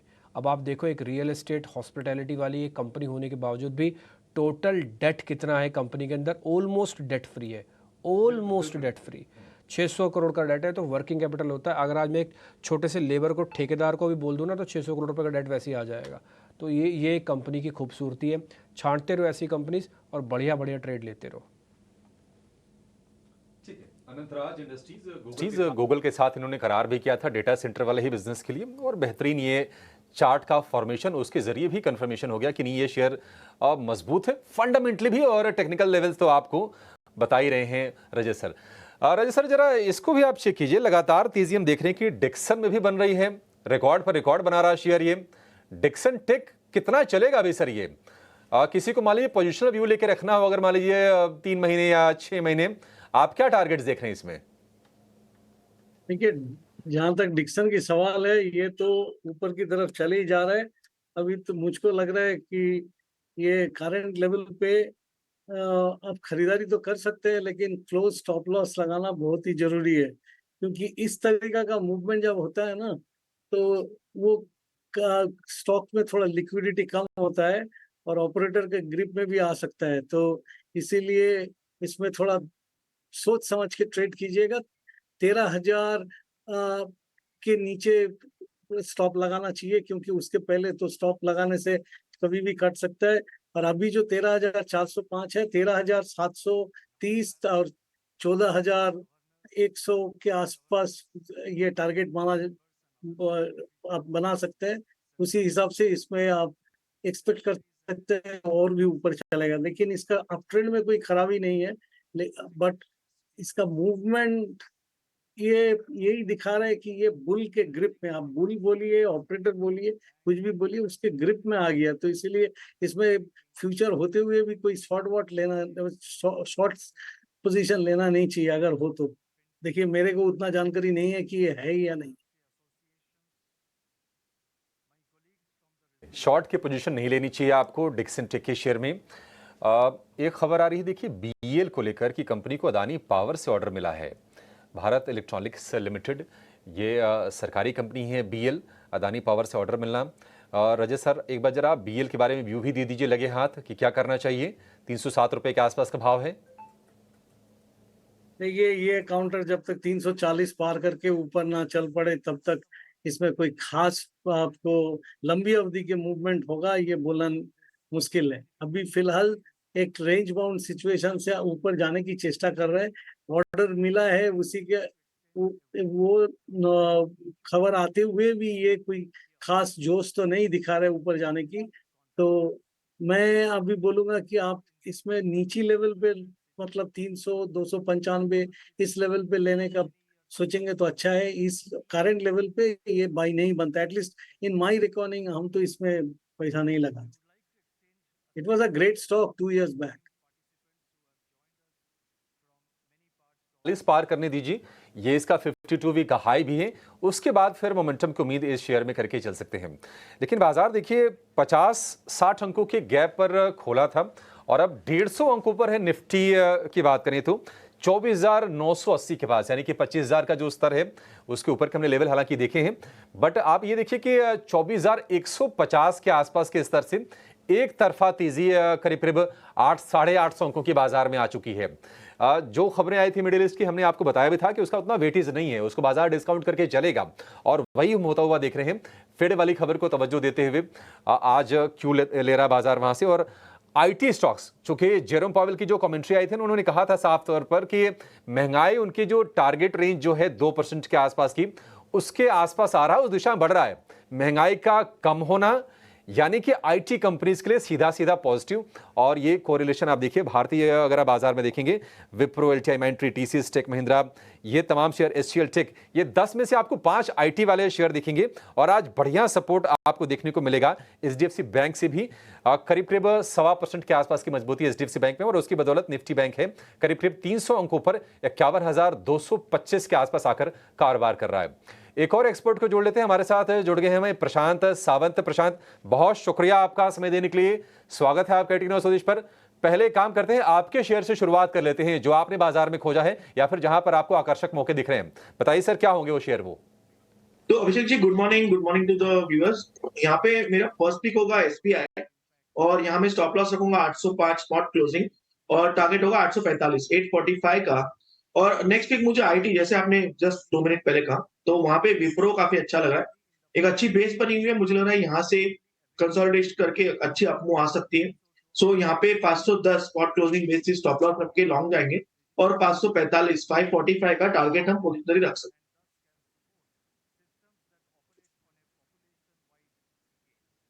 हैं। एसबीआई ये है प्रशांत जी के रडार पर। ये शेयर एसबीआई भी हमने देखा था कि 800 रुपए के आसपास से सपोर्ट लेके अच्छे से शेयर चल रहा है और आईटी शेयरों की तो रौनक आज अलग है, वो आपको बता ही चुके हैं। विप्रो में आपके लिए मौके अच्छे हैं। आज ये निफ्टी का टॉप गेनर भी है, 2.25% के आसपास की मजबूती के साथ ट्रेड कर रहा है विप्रो। एक शेयर मेडिकल डिवाइस वाली कंपनी है पॉली मेडिक्योर। रजत सर, जरा इसके बारे में आप जरा राय दीजिए, क्योंकि कुछ दिनों पहले खबर आई थी कि उन्होंने क्यूआईपी किया था, 7 फंड्स को करीब 1000 करोड़ रुपए के आसपास के अपने स्टेक बेचे थे। पॉली मेडिक्योर आपको कैसा लग रहा है इस भाव से? देखिए, पॉली मेडिकेयर का मूवमेंट तो अच्छा है, बट ये अभी 2350 के ऊपर सस्टेन करे तो ये 2400 भी पार कर सकता है। और इसमें कोई कारण से ये 2325 के नीचे चला जाने से फिर वीक हो जाए।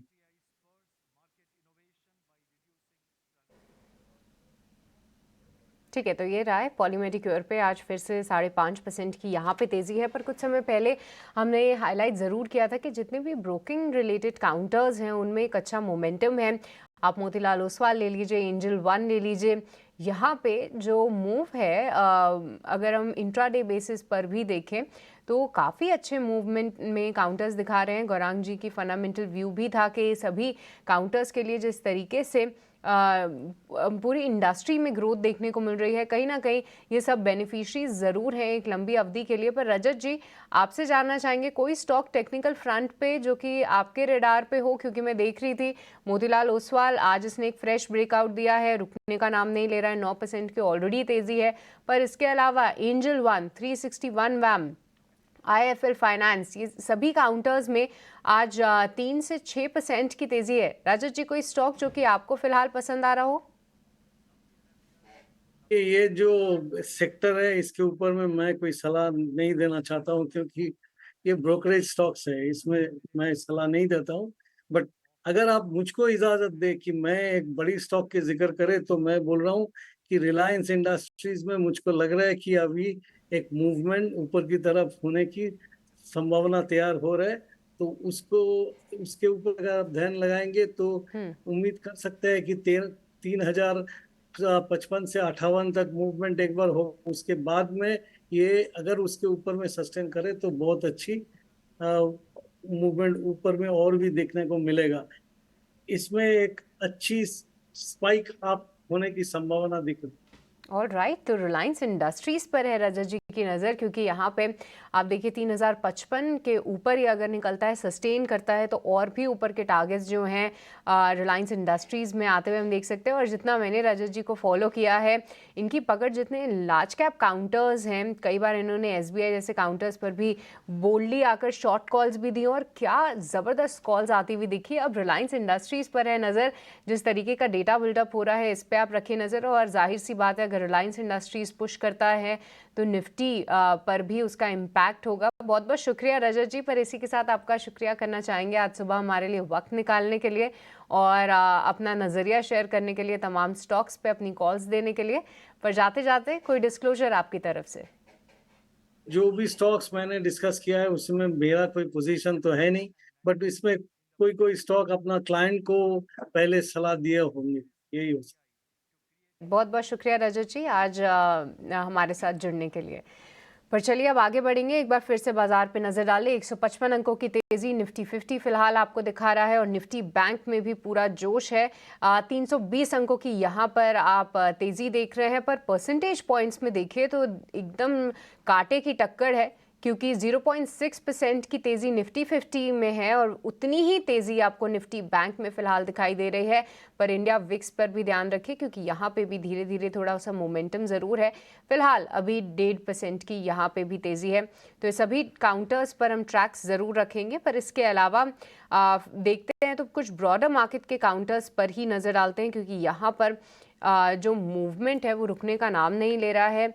ब्रोकिंग रिलेटेड काउंटर्स पे हमारे एक्सपर्ट्स तो राय नहीं दे पा रहे, पर इन काउंटर्स पर जोश बहुत है। आज के सेशन में मोतीलाल ओसवाल 9% की तेज़ी, ईडलवाइस फाइनेंशियल 6.8% की तेज़ी दिखा रहा है, तो इस पर भी आप नज़र रखिए। पर कैप्लिन पॉइंट ये काउंटर भी फोकस में था। प्रशांत, ये काउंटर कैसा दिख रहा है आपको चार्ट्स पे, क्योंकि कहीं ना कहीं खबरों के लिहाज से भी ये काउंटर जो है फोकस में था, पर काफ़ी वॉलेटाइल है क्योंकि कैश सेगमेंट का स्टॉक है, तो काफ़ी बड़े मूव्स आते हैं इसमें। आज भी जो है इसमें 8% की तेज़ी है, पर यहाँ से अब कौन से नए लेवल्स के दरवाजे खुल जाते हैं प्रशांत? तो सृष्टि, आई थिंक ये रेजिस्टेंस के बिल्कुल करीब है, जैसे आपने कहा 1900 के आसपास, और स्टॉप लॉस अगर हम देखने जाए तो करीबन 1720 1730 आ रहा है। डीप है, बट क्योंकि कैश स्टॉक है तो आप क्वांटिटी कम रख सकते हो, तो कोई प्रॉब्लम नहीं होगा। बट मुझे लग रहा है कि रेजिस्टेंस के यहाँ बाय करना, यानी आप एक ब्रेकआउट प्रेडिक्ट कर रहे हो तो अवॉइड करना चाहिए। एक डिप आ जाए तो ठीक है, पर जिसके पास स्टॉक हो वो बिल्कुल नजदीक से ट्रेल ना करें, क्योंकि ये स्टॉक एक कंफर्टेबल मूवर होता है, ना कभी ज्यादा तेज ना कभी स्लो, एक अच्छी मूव देता है। और मुझे लग रहा है कि ओवरऑल अभी 1720 1730 में ट्रेलिंग स्टॉप लॉस रख के आप बने रहे। फिलहाल फ्रेश पोजीशन थोड़ी रिस्की हो जाएगी, तो अवॉइड करना चाहिए। फ्रेश ऐड करने की सलाह नहीं है। कैप्लिन पॉइंट यहाँ पर आप रखिए नज़र। पर चलिए अब आगे बढ़ेंगे और ऑप्शन की रणनीति समझेंगे हमारे अगले सेगमेंट ऑप्शंस के चैंपियन में।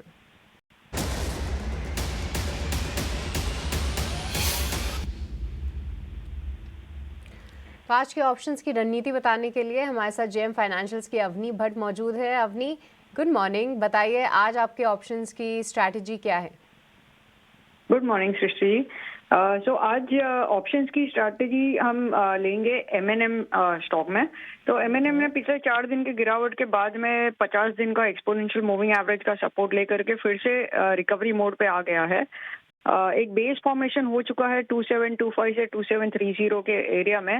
एंड इसमें अगर देखें तो गिरावट में जो वॉल्यूम एक्टिविटी थी वो काफ़ी कम थी, तो ये कोई स्ट्रॉन्ग सेलिंग नहीं है।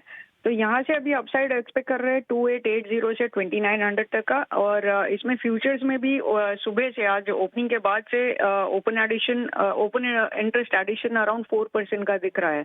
सो यहाँ पे हम खरीदारी करेंगे सितंबर की 2800 की कॉल में।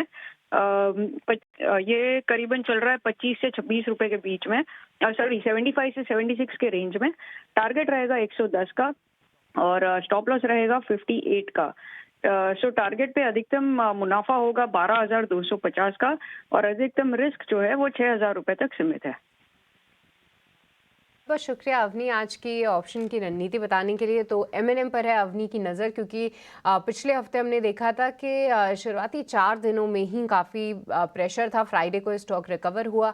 आज फिर से जो मोमेंटम है उस पर अवनी का बाय साइड भरोसा है। 2800 की आप कॉल ले सकते हैं और उससे जुड़े स्टॉप लॉस और टारगेट्स भी आपकी स्क्रीन पर है, तो इस पर रखिए आप नज़र। पर साथ ही हम आपको ये भी बता दें कि 10 में से 9 F&O ट्रेडर्स को नुकसान ही होता है और ऑन एन एवरेज जो ये नुकसान है वो 50,000 रुपीज़ का होता है। तो सोचकर ही इस ट्रेड में आप हिस्सा लें, साथ ही साथ अपने स्टॉप लॉसेस का ध्यान जो है खास तौर से रखें। आज ऑयल एंड गैस काउंटर्स पर भी काफ़ी अच्छा मूव है, क्योंकि ONGC देखिए आप यहाँ पे 2% की तेज़ी है। इसके अलावा ऑयल इंडिया प्रशांत एक ही स्टॉक में भी ट्रैक कर रही थी, क्योंकि लगातार ये स्टॉक एक अप ट्रेंड को मेंटेन किया हुआ है। आज फिर से ऑल टाइम हाई पे है और आज एक पॉजिटिव ब्रोकरेज रिपोर्ट भी है जहाँ पे इनके टारगेट प्राइस को बढ़ाया गया है। HSBC की रिपोर्ट है वो शायद। पर प्रशांत स्टॉक स्पेसिफिक लिहाज से अब 700 के लेवल्स दिखा चुका है ये स्टॉक, और आगे कितना जाने के लिए तैयार है, कौन से लेवल्स ध्यान में रखें? तो सृष्टि मुझे लग रहा है कि अभी ये स्ट्रेच जोन में जा चुका है फिलहाल। फिर भी अगर कोई थोड़ी रिस्क लेना चाहे, क्वांटिटी कम रख के, अभी हम ऑलमोस्ट 700 पे 675 ये आपका स्टॉप लॉस होना चाहिए स्पॉट क्लोजिंग बेसिस के हिसाब से। नॉर्मली कैश स्टॉक्स कभी में touch and go stop loss रखना नहीं, क्लोज हो जाए तो एग्जिट करना होगा। और यहाँ से मुझे लग रहा है अगर ये ब्रेकआउट वैलिड होकर सस्टेन हो जाए तो 25 पॉइंट रिस्क के सामने आपको 50 से 55 पॉइंट मिल सकते हैं। तो बिल्कुल एक डिसेंट रिस्क रिवॉर्ड के हिसाब से आप यहाँ पार्टिसिपेट कर सकते हैं। वर्ड के लिहाज से आप पार्टिसिपेट ज़रूर कर सकते हैं, पर अब जो मूवमेंट है वो थोड़ा सा स्ट्रेच ज़रूर आते हुए दिख रहा है। तो ऑयल इंडिया पे आप रखिए नज़र। पर चलिए